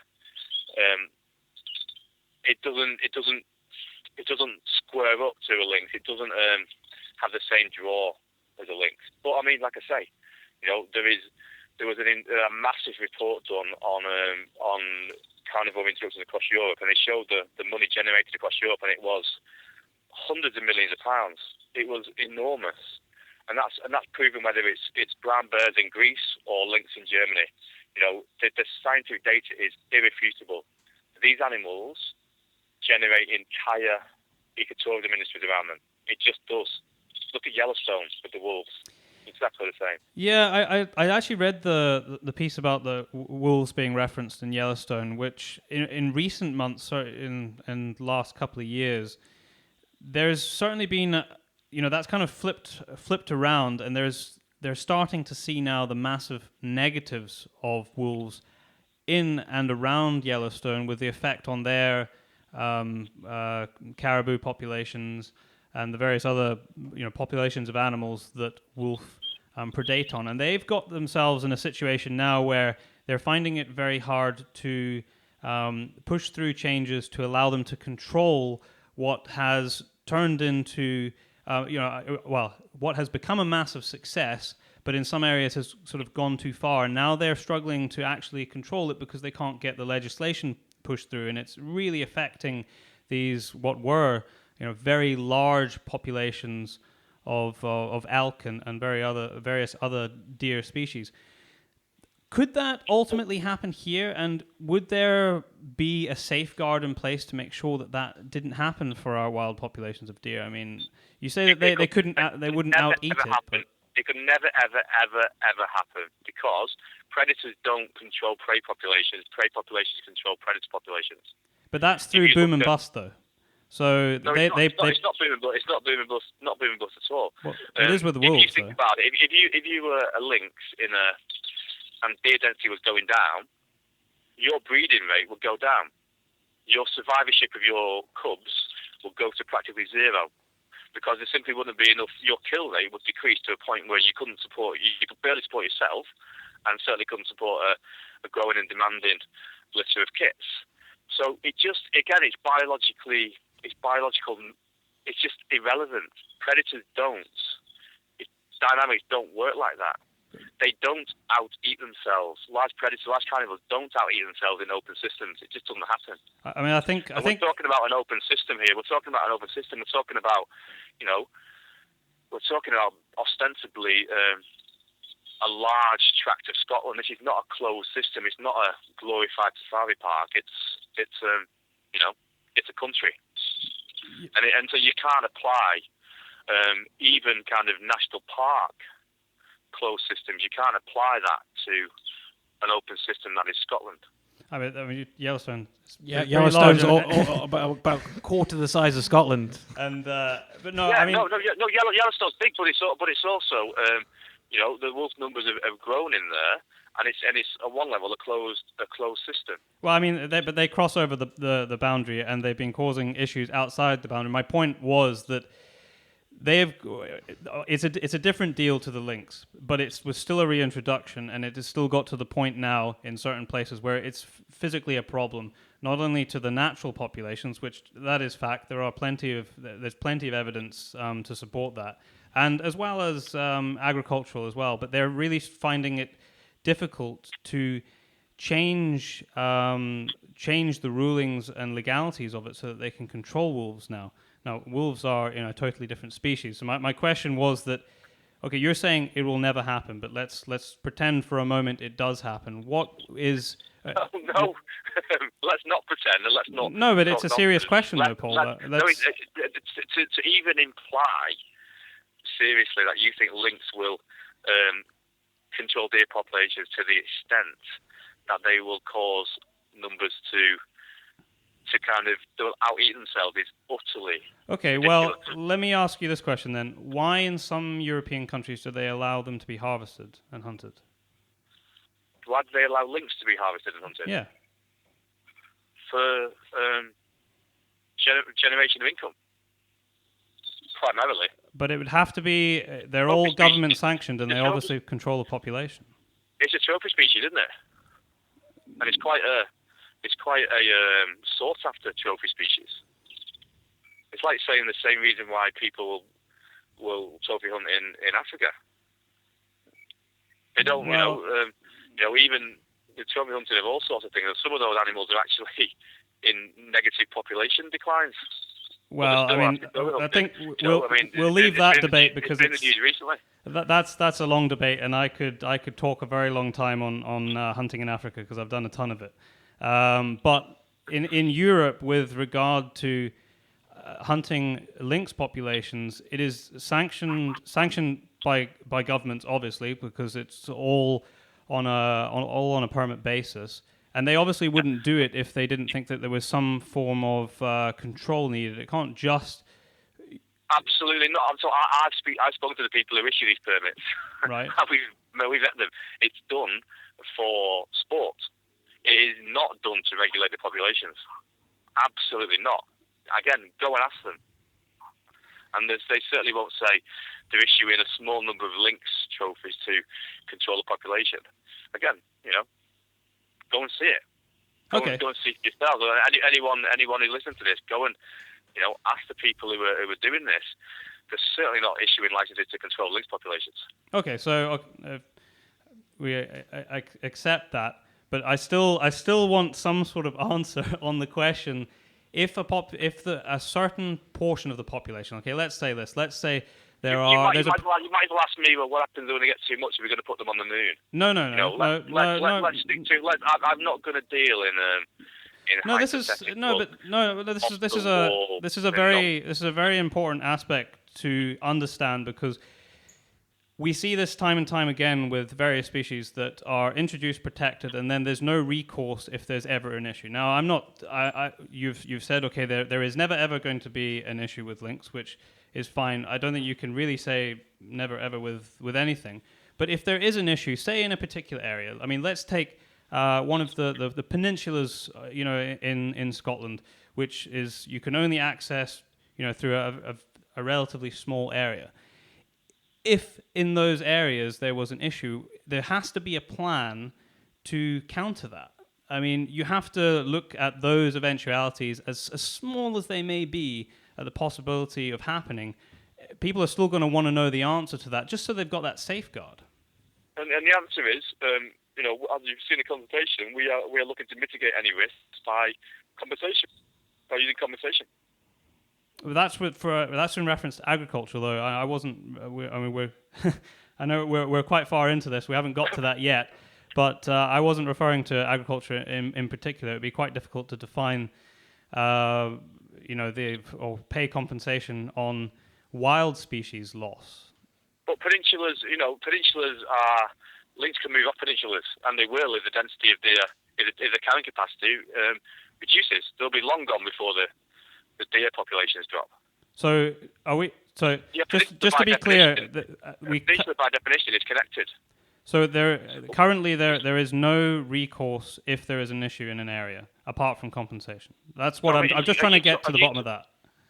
So the condition is we're going for a 5-year scientific trial, and in that period, we don't believe that the issue that you're referring to is anywhere near. I mean, it's so beyond the realm of possibility. I know. I totally agree with you on that. I wasn't really talking about the 5-year trial. I was kind of thinking, in 100 years' time. I was thinking you're successful. You prove it works. We get 25 years down the line, and we've got a problem. Whatever that problem may be, there has to be a plan for recourse, for action, for relocation, for reducing numbers. That will be. Even when a full reintroduction goes ahead, then that will of course be built into any plan of reintroduction. So I was missing. You confused me with what you're actually asking. This is a 5-year trial, and during that period, the chance of lynx, out-eating deer population is absurd. Obviously, in 5 years. After that, it becomes a full-blown reintroduction, and then of course, as part of that reintroduction, the licensing authorities will have a say in that. The stakeholders will have a say in that, and there'll be plans in place for a whole range of eventualities that a reintroduction brings. Okay, so that would be control through whatever moves. Everything from the protected status of the animal to long-term management plans to genetic management to translocations to interactions with European populations. That will, of course, all be built in. Okay. But you're talking 25, to get to the point you're talking, you're probably talking 25, 50 years down the line. No, absolutely. But and the reason I brought that up was... I won't be here then. No, I know, but there'll be plenty of other people who are here, and plenty of other people who have to live with the consequences of a reintroduction. I'm being flippant on that. No, I realise that. You know the point I'm trying to make is this plan will evolve. The reintroduction will be a completely different in structure to the trial. There'll be if it goes to a full reintroduction, there'll be different numbers of animals involved. There'll be multiple release sites. There'll be genetic management. There'll be population management built into that program. Mm-hmm. To make sure the lynx populations are healthy and well and to some extent managed. Okay, so just to summarize that kind of messy interaction, because probably you didn't realize I was talking over the long-term future and sustainability, there will be, if there's a full introduction, it goes ahead after your 5-year trial, there will be measures in place for control of the lynx population should it be needed and should it's a problem. That will be built into the reintroduction. I assume, again, it won't be my decision on the reintroduction at all. It will be down to the statutory agencies and licensing bodies to put those plans and measures in place should they see fit. It won't be the Lynx UK Trust that will do that. It will be the governments, DEFRA, SNH, etc. At that point, would they go and re-engage with stakeholders? I assume. I'm not going to speak for the government. You can again ask SNH what the policy will be on that. I'll ask DEFRA. We might have to get them. We might have to get them on the podcast. Yeah. I mean, I think I assume they'll do due diligence and they'll do a full consultation, look at the evidence and engage everyone, and which is right and proper, and we'd welcome that. But the decision to reintroduce will not be mine. It won't be the Lynx UK Trust. It will be made at government level. Final thing before we go on to the sort of the major agricultural potential conflict is you mentioned it just a minute ago, the genetics of it, and this is something that I was quite intrigued by. Obviously, you six lynx in each area. That's not a genetic footprint that's sustainable in the long term. If we're looking beyond your project, assume the 5-year trial, assume it's successful. How do you make sure that you have a sufficient genetic pool that you don't end up with crossover? I've read various different numbers about what's required for 100-year survival, and the average seemed to come out around you needed an interaction between about 250 individuals. Obviously, you've mentioned a couple of times, we've talked about that Scotland as a whole can sustain 400. Yeah. So fortunately, I'm a geneticist. So I work on a number of projects all around the world, genetically managing endangered species. So, the lynx are in good hands and with that area. So we'll bring a small number of lynx in, and there'll probably be one breeding cycle in the 5 years, one entire breeding iteration. And then when the 5-year period comes to an end, if it's deemed allowable to do a full reintroduction, then we'll augment that population with other individuals. Okay. And every animal that comes in will be genotyped, so we'll have a DNA fingerprint. So we'll know exactly what's going on with that population. We'll be able to monitor them using fecal sampling. If any new animals born in populations, we'll be able to get the DNA samples off them without even catching them. Which is, again, very, very well-established science now, non-invasive genetic sampling. So these animals will have a population pedigree, as I do with black rhinos or bighorn sheep or tigers or whatever else we work on.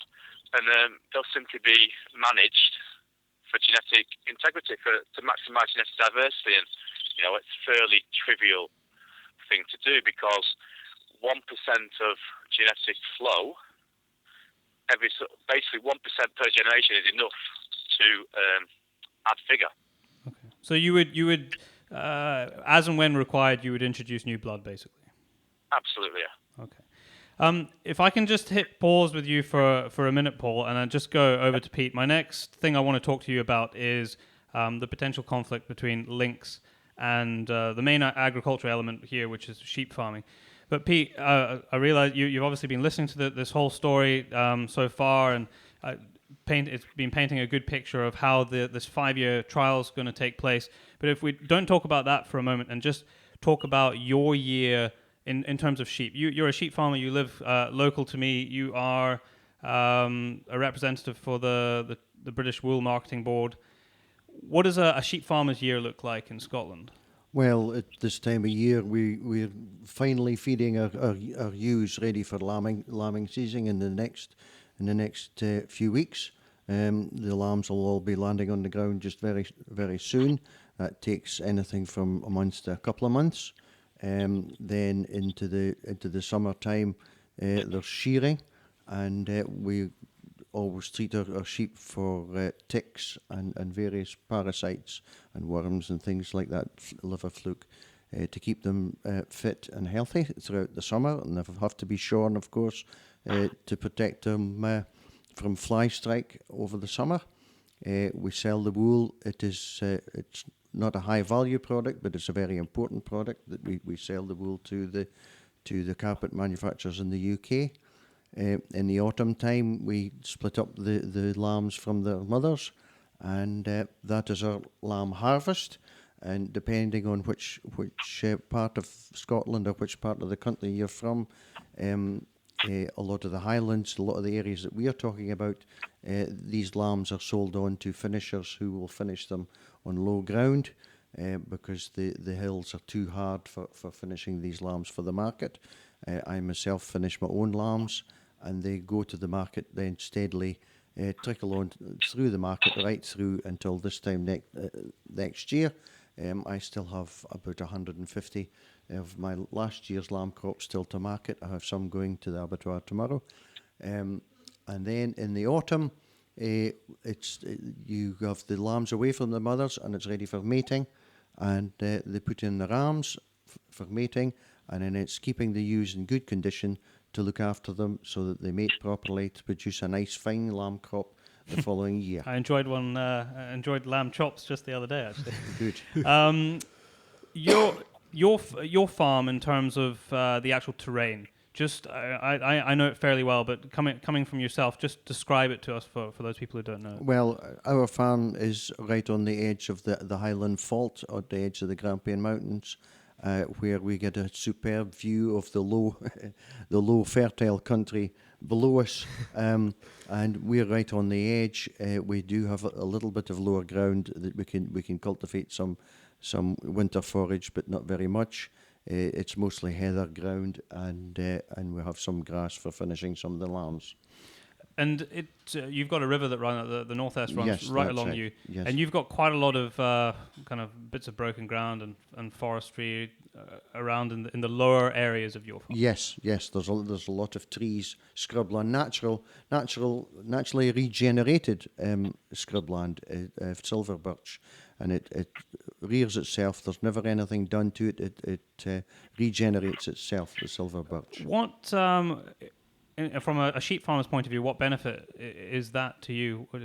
It's obviously something it sounds like you encourage it in terms of, well, you're thankful for its presence. Well, it gives you shelter from the terrible weather, for one thing.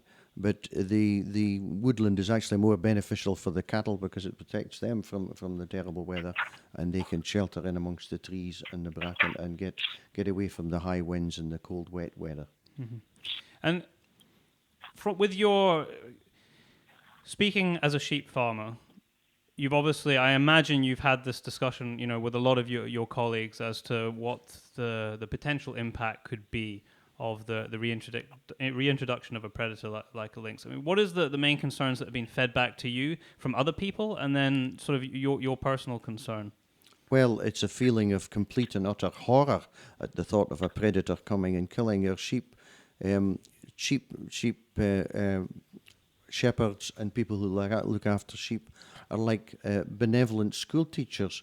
We take our sheep flocks very, very importantly. We look after there's the 5 freedoms, the 2 most important being freedom from pain, injury and disease, and the freedom from fear or distress. It's very important to us. We take these sheep very, very seriously. They're like old friends. When you see them, you lean over the fence and look at them and, oh, I remember that sheep. Oh, yes, I remember that one. They are our friends. And the thought that anything that would predate on these and give them a horrible death just terrifies the bejesus out of us. And in terms of current predation, I mean, what is your main threat to you currently? Foxes, to a certain extent. They're the pretty well controlled, though. The foxes are not too bad. The ravens are really awful. Shocking. Very, very bad. The ravens and seagulls too, to a certain extent. But the ravens would be the worst one. They peck, and the crows too. They peck the sheep, especially at lambing time. They peck the sheep and peck the tongues out of the newborn lambs and peck their eyes while they're still alive. It really is atrocious. Ravens are actually a protected species, although I believe you can apply for licenses to control them, but the numbers are pretty small. Very, very small, It's yes. obviously a problem for you. Yes. Okay. And Paul, if I can just bring you in for a minute now and talk about predation on sheep and the studies that have been done on that and the numbers that correlate to kind of address the concerns of Pete and obviously quite a lot of other sheep farmers their concern is that the husbandry of their sheep, the loss of income, and the loss of income by loss of sheep, and everything else that goes into managing a healthy flock. Yeah, absolutely.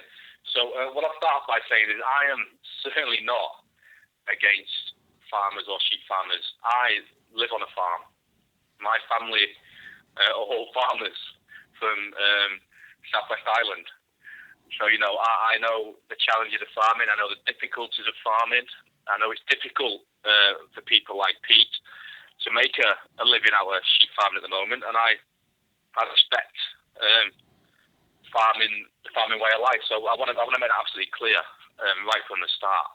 I'm not against farmers, but again, I'm a scientist, so I look at the data. So we go across Europe and we see what happens there, which is all we can do. And you look at the kill rates, and again, this is done by AECOM, who came with this data. And the fact of the matter is, the kill rate is 0.4 sheep per link per year. So put them in context of 6 links, we're talking 2.4 sheep per year. Now, 2.4 sheep per year is a number, but I would argue it's a very low number, and it's arguably an insignificant number. And for any sheep that were killed by lynx, any farmer will be fully compensated, and he'll actually get the way we're thinking about it is slightly above market value of the sheep. Now, but this is the important bit. Now I'm going to come on to next. So, 2.4 sheep per year killed by the lynx we want to bring in. I want Pete to tell me how many sheep are killed, how many sheep die every year in the UK from exposure and malnutrition. Because I've got the figures, but I just want to know whether Pete knows what the figures are. I can't answer that. I'll hand that over to Pete. But I imagine he won't have total figures in his mind. I haven't been doing the research on that. I just want an idea from Pete of how many sheep he reckons die each year from exposure on the hill and malnutrition. I don't think he doesn't have those numbers off the top of his head. I haven't been doing research on that. I'm not going to give you an estimate. I haven't been doing research. You've obviously been doing research, okay, but I haven't. I'll tell you that, Pete. I'll tell you. It's up to 6 million. So up to 6 million sheep a year die through effectively bad husbandry. And 2.4, just 2.4, not 2.4 million, but just 2.4 sheep will die. Let's round it up to 3. 3 sheep a year will die from lynx kills. So if you put 3 sheep against 6 million, you can see the point I'm trying to make. I don't really. I completely dispute these figures. I think you've picked a figure completely out of fresh Where have air. they come from, Paul? As a matter of interest, I dispute these figures. The official. You said you could Google it. You're talking about the entire population of the British sheep industry. The British sheep industry is about 6 million sheep. To try and pretend that 6 million die from malnutrition when there is only 6 million in the UK as a start. No, but the actual size when you got the lambs out is a lot higher than 6 million, isn't it? I mean, I'm not going to argue with you. I'm certainly not going to argue, but I dispute your figures very strongly. Let me even say that. Let's just say 20% of that. Let's say 1 million. But sorry, just to stop a sec, Paul, So, because these numbers are really important for. This is from the .gov website.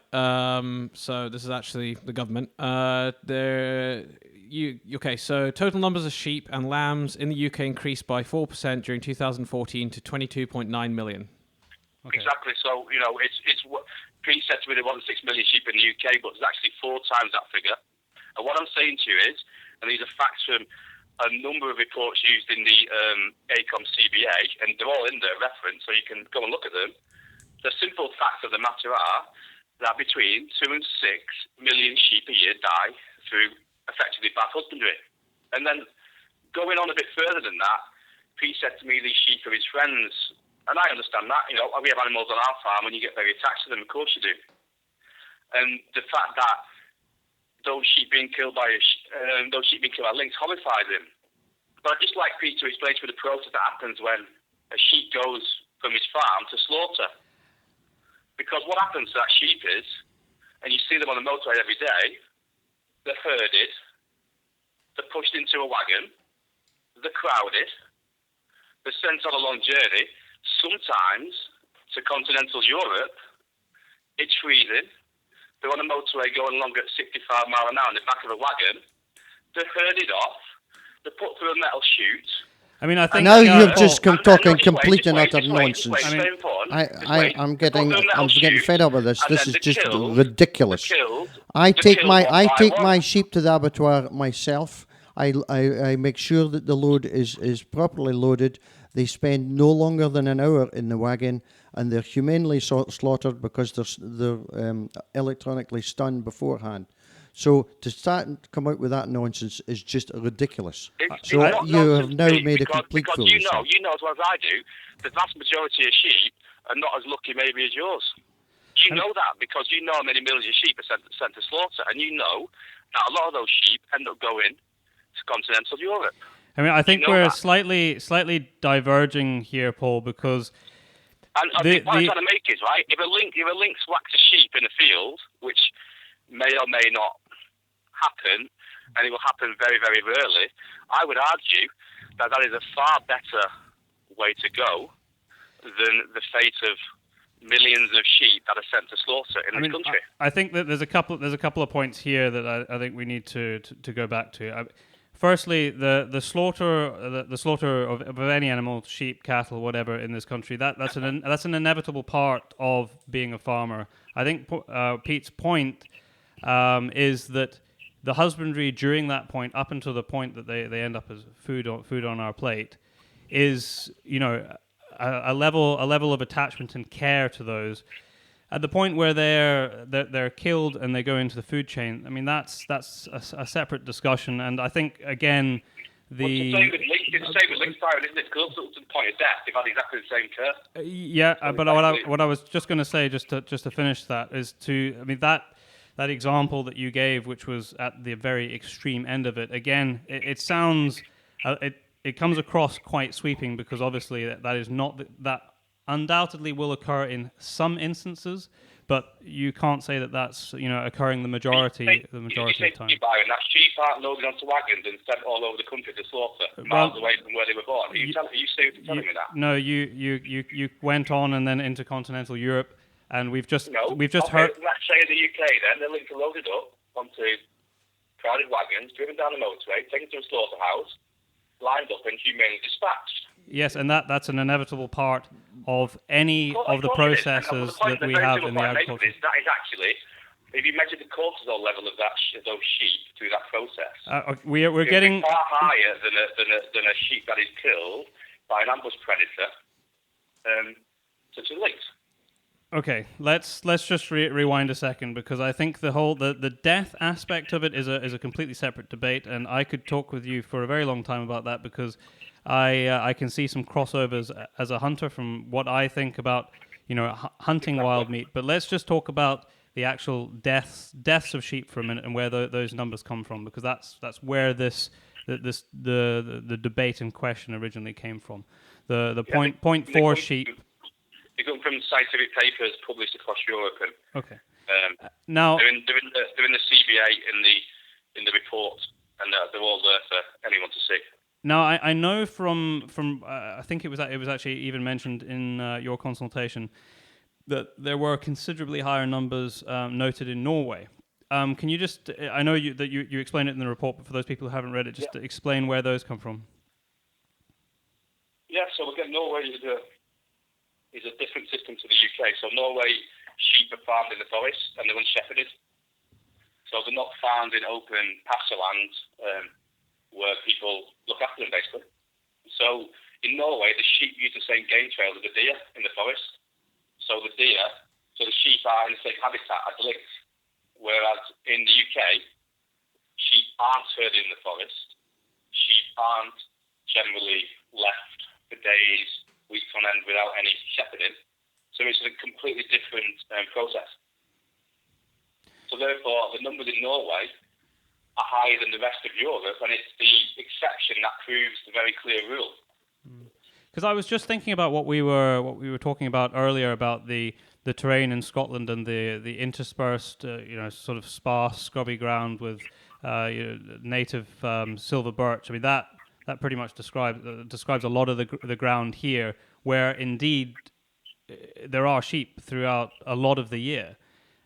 That would say to me that that's a perfect crossover between the habitat that the lynx is going to be in and the where sheep are, which are obviously going to be a far easier food source than the roe deer, and in far greater numbers. So I am just wondering to myself whether the 0.4 number, which is not reflected in the Norway numbers, is actually an accurate representation of Scotland. Well, it's taken across lots of different countries. And if you take Germany, for example, where the lynx have moved out of the major initial forest block release sites, the kill rate of livestock doesn't go up. So when the animals are travelling through broken habitat, they're not necessarily in full hunting mode. They're not necessarily, they're moving around. They're not sitting in ambush, almost by definition. And like I said right at the start, a lynx is not it doesn't run prey down. They sit and wait. So they'll sit and wait on game trails, and unless the animal goes on the game trail, the chance of that lynx predating that animal is very low.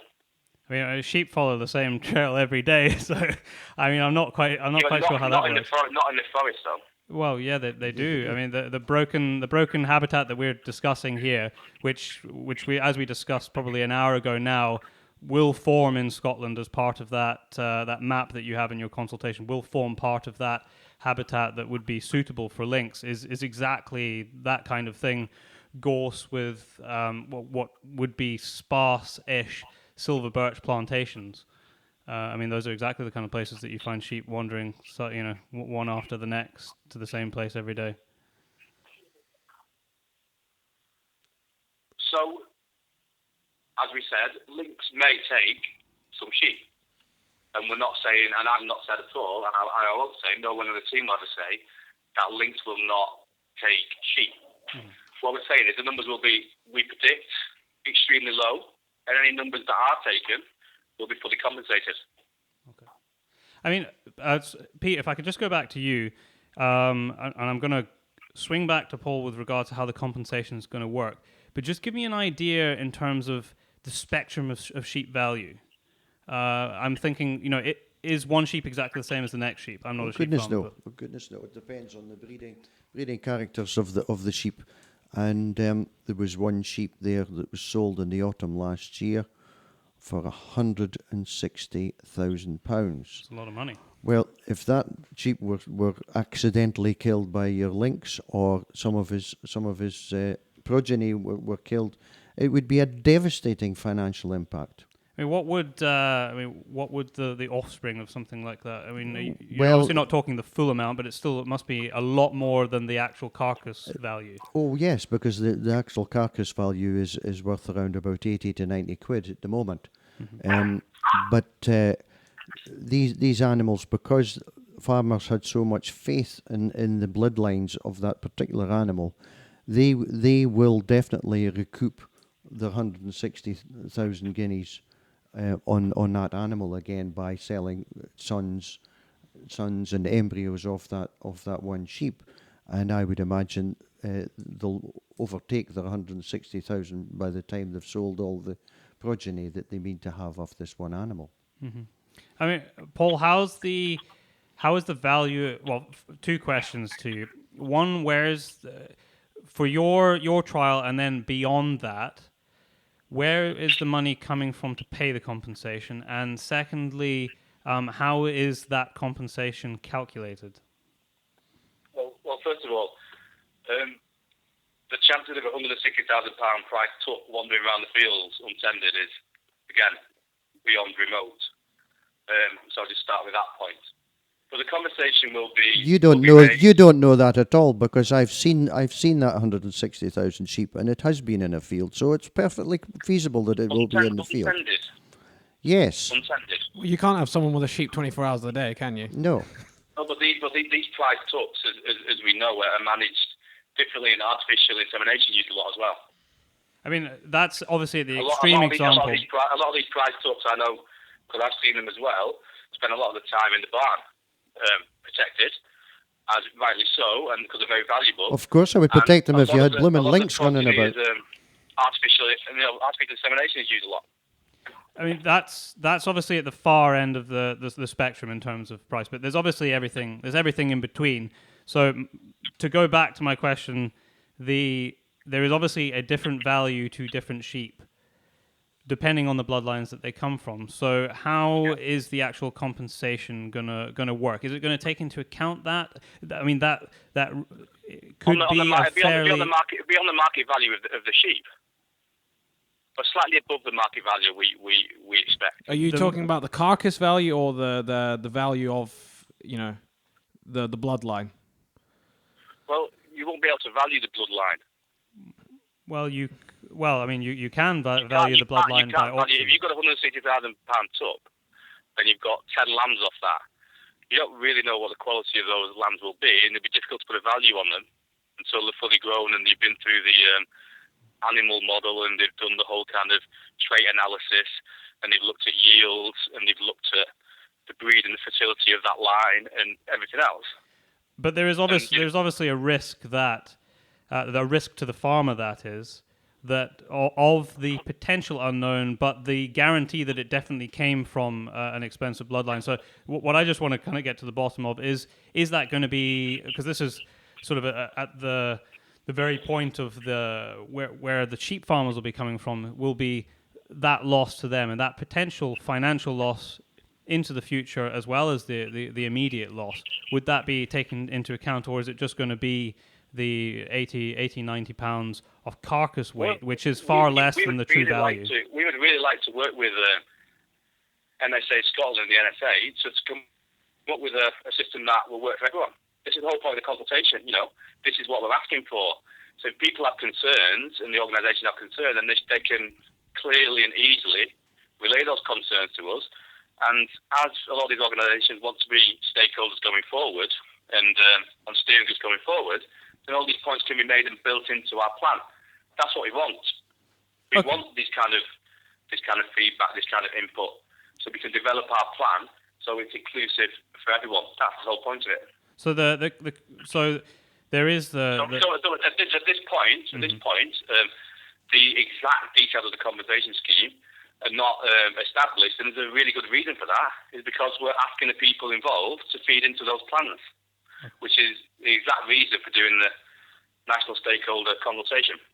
And where's the money? So for your 5 years and then beyond that, where would the money come from to pay this amount of money, which could be, potentially, if there's still due to be input put in this in terms of the value, it potentially could be, a fairly large sum. Well, you don't know. Well, again, if you look at the sums from Germany, it will be about £4,500. But who's paying for it though? Which is not a trivial amount of money, but in the big scheme of things, it's a very easy sum of money to raise. Mm-hmm. But I'm thinking more. Obviously, you prepare for success, but also prepare for every eventuality.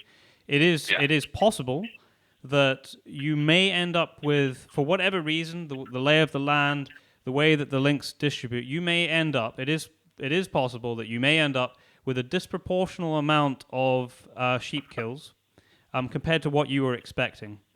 You can't say that it's not conceivable that that'll happen, and it could also be the case that you end up with, a number of sheep from a particular area of a particular bloodline, and it's been agreed that, that has to be compensated for. I can't really see a situation where it couldn't be compensated for, because that could be a massive loss to that farmer.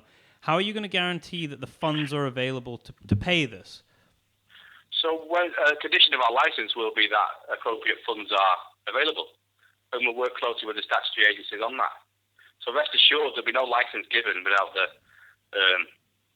without assurance that the funds are in place for the agreed compensation, and the compensation will be agreed with stakeholders and with the licensing authority. So it will be agreed. It won't be, as you're alluding to, a kind of unknown quantity. There'll be agreed values. So it won't be this kind of, and again, you're doing it again, which is quite amusing, these really absurd, extreme hypothetical examples that bear no relation to the actual reality of any situation. Well, I mean, I think that you just said then in one localized area, and they could get all the bloodlines, all the value of bloodlines. I mean, it was. Come on. I mean, let's bring it back to reality. But the reality also is that to give a per head value of sheep as a blanket value across the whole country is also ridiculous. But and we haven't proposed that. No, we haven't. But you said it would be a known value per head. Yeah, it'll be a known value. It'll be a known value agreed with, and there'll be mechanisms in place agreed with the stakeholders and the licensing authority. And I can't say any more or less than that. And at this stage, we don't know exactly what they will be because we're going through the process to find out those values and to agree those values with stakeholders. So, we can't say further than that. What we're saying is we're open to discussion. We want to listen to concerns and we want to deal with them, and we don't want there to be any concerns.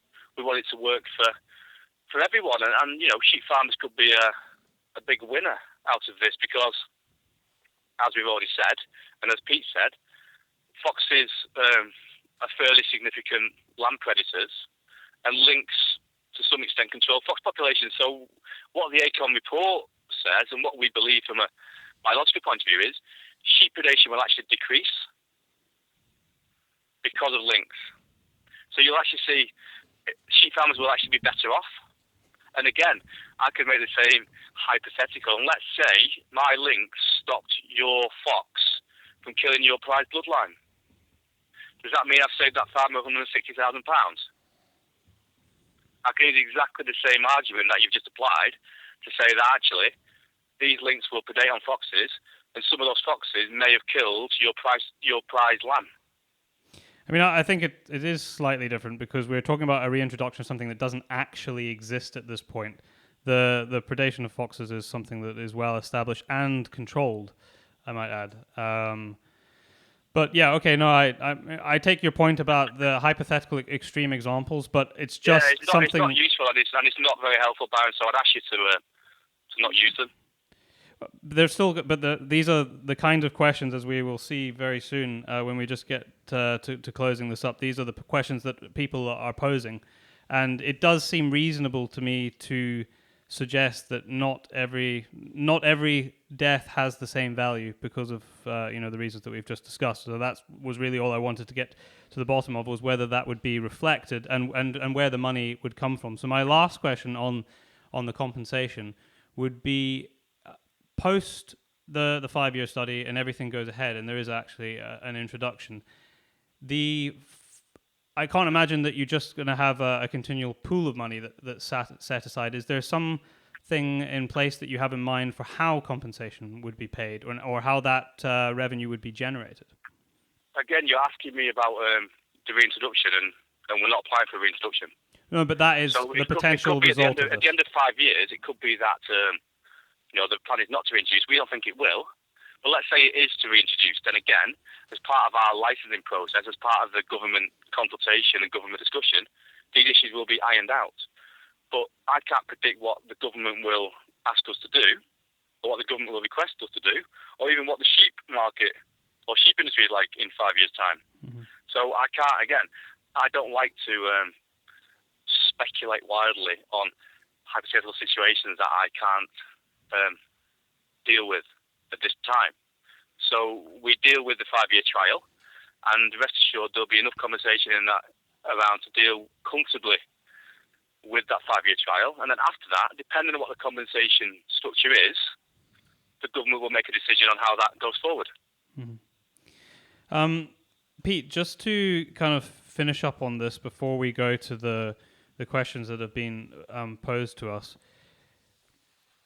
what would you need to see at the end of 5 years for you to be comfortable in the fact that that a reintroduction, which ultimately is what we're talking about here, that the trial is for the purposes of achieving a yes or no on reintroduction.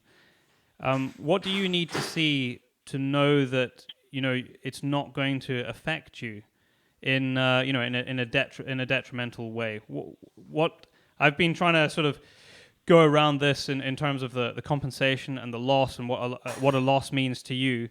But what do you have to say to that so that you could sit back and say, let's reintroduce lynx, because ultimately you're going to be consulted, and that's what this whole process is about. Well, because I dispute Mr. O'Donoghue's figures, if the small predation that he's predicting, this 4 point whatever it is sheep, if he has such a phenomenal success rate, then it will be a success. Mm-hmm. But I dispute his figures wholeheartedly. I don't think he has a clue how many figures. When you look at the Norwegian figures, the predation on sheep in Norway was phenomenal. So and is that because you believe that the habitat here, by virtue of your own farm and farmers yes, would be because they'll go for the slowest, the easiest prey, and sheep certainly don't run anything like as fast as deer, and they go along the same trail every day too, as you mentioned earlier. I'm very, very worried about it. The sheep industry is very worried about it. We've got 48,000 wool producers, and anything that is going to upset the wool production chain would upset the British Wool Marketing Board. So, if we get to the end of 5 years, and project a little bit further beyond that, and we do get the introduction of lynx, and we see these very, very small numbers of sheep, that would be okay. But I assume that if we see vastly different amounts, you would probably want something in place to counter that. Yes, I would want it stopped and sent back. That's the whole point of the trial. If you're right, what I always say to people is, if you're anti-lynx reintroduction, then you should welcome a trial, because if you're right, then you'll be proved right, and if I'm right, I'll be proved right. So that's why we're saying, let's couch this whole thing in a scientific trial. Then instead of you saying one thing and me disagreeing and vice versa, we can simply look at the data. And if it turns out that sheep kills are phenomenally high, they won't be, but if it did, then obviously that will be taken into account for any decision made for a full reintroduction. But if I'm right, as you say, and the data, and it's not my data, I haven't generated any of this data. This data's been gleaned from peer-reviewed scientific publications. It's not my words. It's not my data. The evidence suggests that it will be relatively few sheep, and as you said, and it was good to hear that. If that's the case, then it will be a success. Mm-hmm. No, I think that's undisputed. That's really good. And the issue is, what we find strange is, people seem to think that when you bring lynx back to the UK, they're not going to behave like lynx. They're going to behave differently to across Europe, and they're not. They're going to do the same thing. The European lynx brought in from Europe, and they'll behave the same way they do across Europe, which is no threat to people, minimal threat to livestock, and massive drivers of rural regeneration. And like I say, Pete, I know I'm certainly not against farmers or farming. I live on a farm. I know the system. I know how it works. Firsthand, and I'm not against you. And for us, one of the main reasons for doing a lynx trial for a full reintroduction eventually is to actually regenerate rural economies. I see it a lot in Scotland. I work in remote areas, and I see a lot of communities that are struggling, where the youngsters are moving out. There's no jobs. People are struggling. There's small businesses going to the wall, and that makes me extremely sad. And I'm saying this, I genuinely believe that lynx can help to fix some of these problems in rural communities. And if they can, there'll be no one happier than me. I think, Paul, the great thing about the what we've been discussing is that it is a trial, and the great thing about what we've been discussing is that it is a discussion. So these things can be aired and discussed and be taken account of. I do wonder though whether is 6 per site really enough for you to be able to project forward and say yes, that was a success. Are you really going to get enough of a data sample from a relatively small number of animals in each of these areas for you to be able to make an accurate estimation going forward for all of the data being collected? I think we'll certainly collect enough data to make the decision. But it could be that maybe we're advised to release more lynx and extend the trial period potentially. Who knows? I mean, that's the thing. See, we just don't know. So all we can do the debate about carnivore reintroductions has been going on for decades, and it's time for the talking to kind of stop, and let's see what the actual issue is. And the only way to do that is to bring them back and see what happens, and to put in whatever precautions, whatever mitigation we can to deal with any perceived or actual risks. And that's all we're doing. We're talking about a rigorously controlled scientific trial for a relatively small period of time, with mitigation fully in place at every level. And we want buy-in, and we want guidance, and we want expertise sharing with every relevant stakeholder. And there is an exit if this doesn't go the way of the lynx, and it turns out that it's not in favor in terms of the numbers that come out at the end. The exit strategy for removal is? Well, at the end of 5 years? Yeah. So, there'll be exit strategy in place to recapture those links. Okay. And that'll be a prerequisite of any license. Okay, yeah. No, I assumed that would be the case. I just wanted to double check with you. But, we, like I say, what I want to, we do not think this will be a wonderful thing for the UK. It will be a really exciting thing for the UK countryside, and people, because it's what happens all over Europe. It's proven.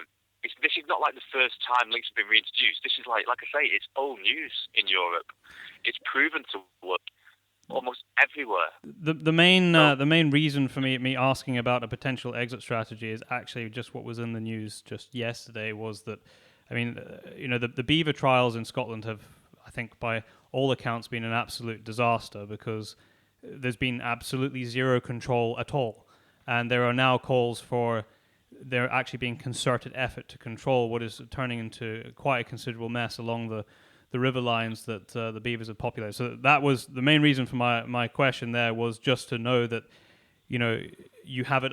There is a plan to have it under control, and there is a plan to reverse it should it not be a positive outcome. It may very well be irreversible with the beavers now. Well, with lynx, these lynx will be collared.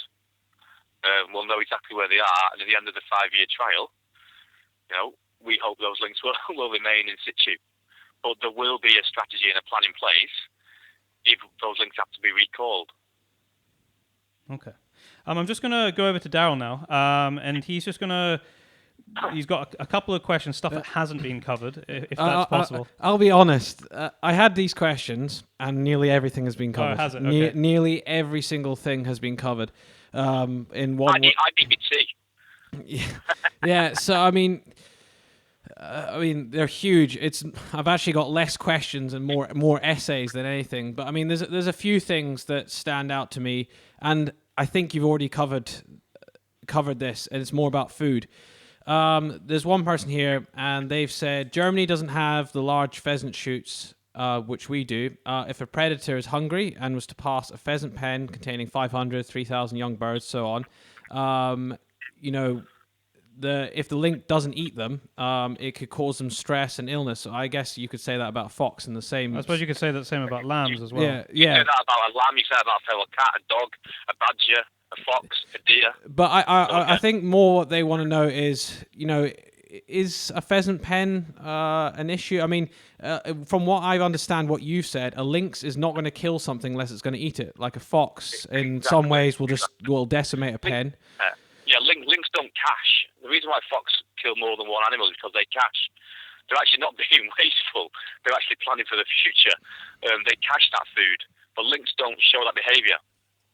So lynx don't go and kill multiple animals and go and bury a carcass for 3 months' time or, a month's time. They don't do that. So, a pheasant to a lynx is not an attractive proposition, really. If you think about what they normally prey on, compare a pheasant to a roe deer. It's not a great meal. Okay, just one other question, and this is a concern. I think it's just a general concern of a few people. Is people's pets. Obviously, in some places there's a huge population. I know you've already said this. This is like why I said we've actually covered a lot of this thing. Is cats. Obviously there's a huge population of cats in these areas. I'm talking about domestic cats. Will that be a problem? Dogs? Will that be a problem? Small dogs? Again, all you can do is look at the data and look at somewhere like Germany, and it doesn't seem to be at all. Like I said, there's dog walkers through the forest where lynx are. We've seen them. There's people on bikes at all sorts, and there's it doesn't seem to be an issue. Lynx are very good at being lynx and staying out of the way. A dog is noisy. It's normally accompanied by a human who's also noisy. A lynx will be long gone, absolutely long gone. They're not going to hang around and wait to see what's going on when a dog walker comes through. There was another question here from somebody on the page that was they must have obviously read your your consultation process, and we're looking at the graphs of the surveys that were done with people's responses to your surveys about what they thought about lynx being reintroduced. I'm just curious, what exactly was the question that was asked? Do you know? Do you have that to hand? There was 5 or 6 questions asked. And it Which was question? what I'm trying to gauge is what. There's 6 questions asked. Where about the actual cross section of people that were asked? I know it breaks it down by urban and rural, but whereabout were they actually in the specific areas that they were being where the potential sites are, or were they just a cross section across the country? It was an open survey. We got a lot of respondents from the areas of interest, and what was really exciting for us was, I think over 50% of the people who responded were from rural communities. So this was a rural, seen as a rural issue, and it was addressed by people in the rural communities, and those people in the rural communities were unanimous in their support for this project. What kind of numbers did you get back, Paul? What was your actual number? I can't remember if you said earlier on, so apologies. I think it was about 9,650, a massive response in about 7 days. And to put that in context, the beaver trial, I think they got about 2,200, 2,300. Yeah. So that just shows again the level of engagement, a level of excitement that lynx are bringing to the UK. It's wonderful to see. I assume we all like the countryside. We all want the countryside to thrive, and there's not many better thing you can do than to bring lynx back. Have you, apart from, I'm assuming the answer to this is yes, but I'm wondering what the result of it was. Apart from the discussion that we've been having here with Pete from the farming side, what other discussions have you had just with the agricultural farming and sheep in particular? You must have had the similar debates and discussions previous to this. Yeah, I've spoken directly with Phil Stocker. I've been interviewed with Andrew Bauer, and I've spoken to Andrew Bauer. So yeah, I presented at the National Gamekeepers Organisation, AGM. In front of 60 to 70 gamekeepers. We'll speak to anyone, and we want to speak to everyone. That's why we will have done the most thorough conservation consultation ever done in the UK. Being no mistake about that. And we want to speak to people. We're not hiding. You can see I'll answer any question you put at me, but I'm not afraid to defend the position that we are taking, and because we think this is the right project to do. So sometimes we'll be blunt. Sometimes we will talk about uncomfortable truths, and I make no apologies for that.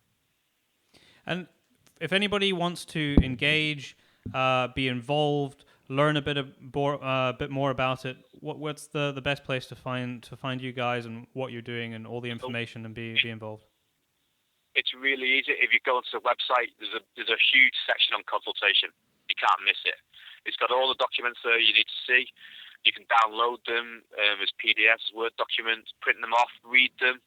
There's a media, there's a consultation email there, so you can email us directly. We'll get back to you.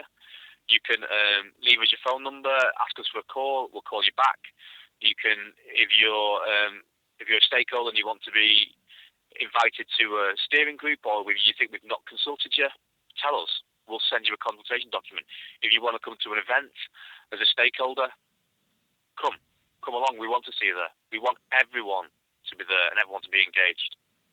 And at the I feel like this is covering the same ground we covered before, and it's pretty much one of my final questions. But at the end of this, once you've gathered all of this data together and you've got everybody's consultation, who is it exactly that you sit down in a room with from government to basically put all this together and find out, what direction the trial should take? So what I will say is we have been meticulous in our dealings with the statutory agencies. So we have kept them up to date with every step of the way. They saw S&H saw the consultation document before it went out. Okay, they've seen it. They've looked through it. Okay, we've worked with them we've had meetings, discussions with them about the translocation code to make sure we're following it to the letter. So when this application lands on their desk, it will be no surprise at all. They'll know exactly the process we've been through. They'll be talking to stakeholders themselves. They'll be talking to us at every single point through this. So, the license application will be given to them, delivered to them, and we expect the statutory agencies to do due diligence, to look at it thoroughly, to take all views on board, and to reach the right decision. And we believe there's only one logical decision that you could reach at the end of the information that we'll hopefully present. And in terms of dates, we are now at March 2016. Where's the cutoff points, and when could we possibly see the first trials of lynx in Scotland? So we anticipate submitting the license during the summer of 2016, and then it's over to the statutory agencies, and we will look to agree a decision deadline, and we want that to be reasonable. As I say, there'll be no surprises for them. They'll be well informed by the time they even get the license, and we expect a reasonable response time. And then once we've got the response back that we want, then there's plans already in place, and we're working with our European counterparts for the lynx to be brought in at the earliest possible opportunity. But the only unknown in that at this stage is the decision time of the statutory agencies. Okay. And I can't and I wouldn't want to speak for them. How long's a piece of string with regard to those aspects, I suppose? Yeah, but I mean, like I say, it must be reasonable, and we don't expect it to be that lengthy because, as I said, I'll say it again for the third time, they should be aware of what's coming to them. Mm-hmm. No, I mean, I think we really have run on here. It's been a really good debate. It's certainly been one of the most intensive ones that we've done on the podcast today, and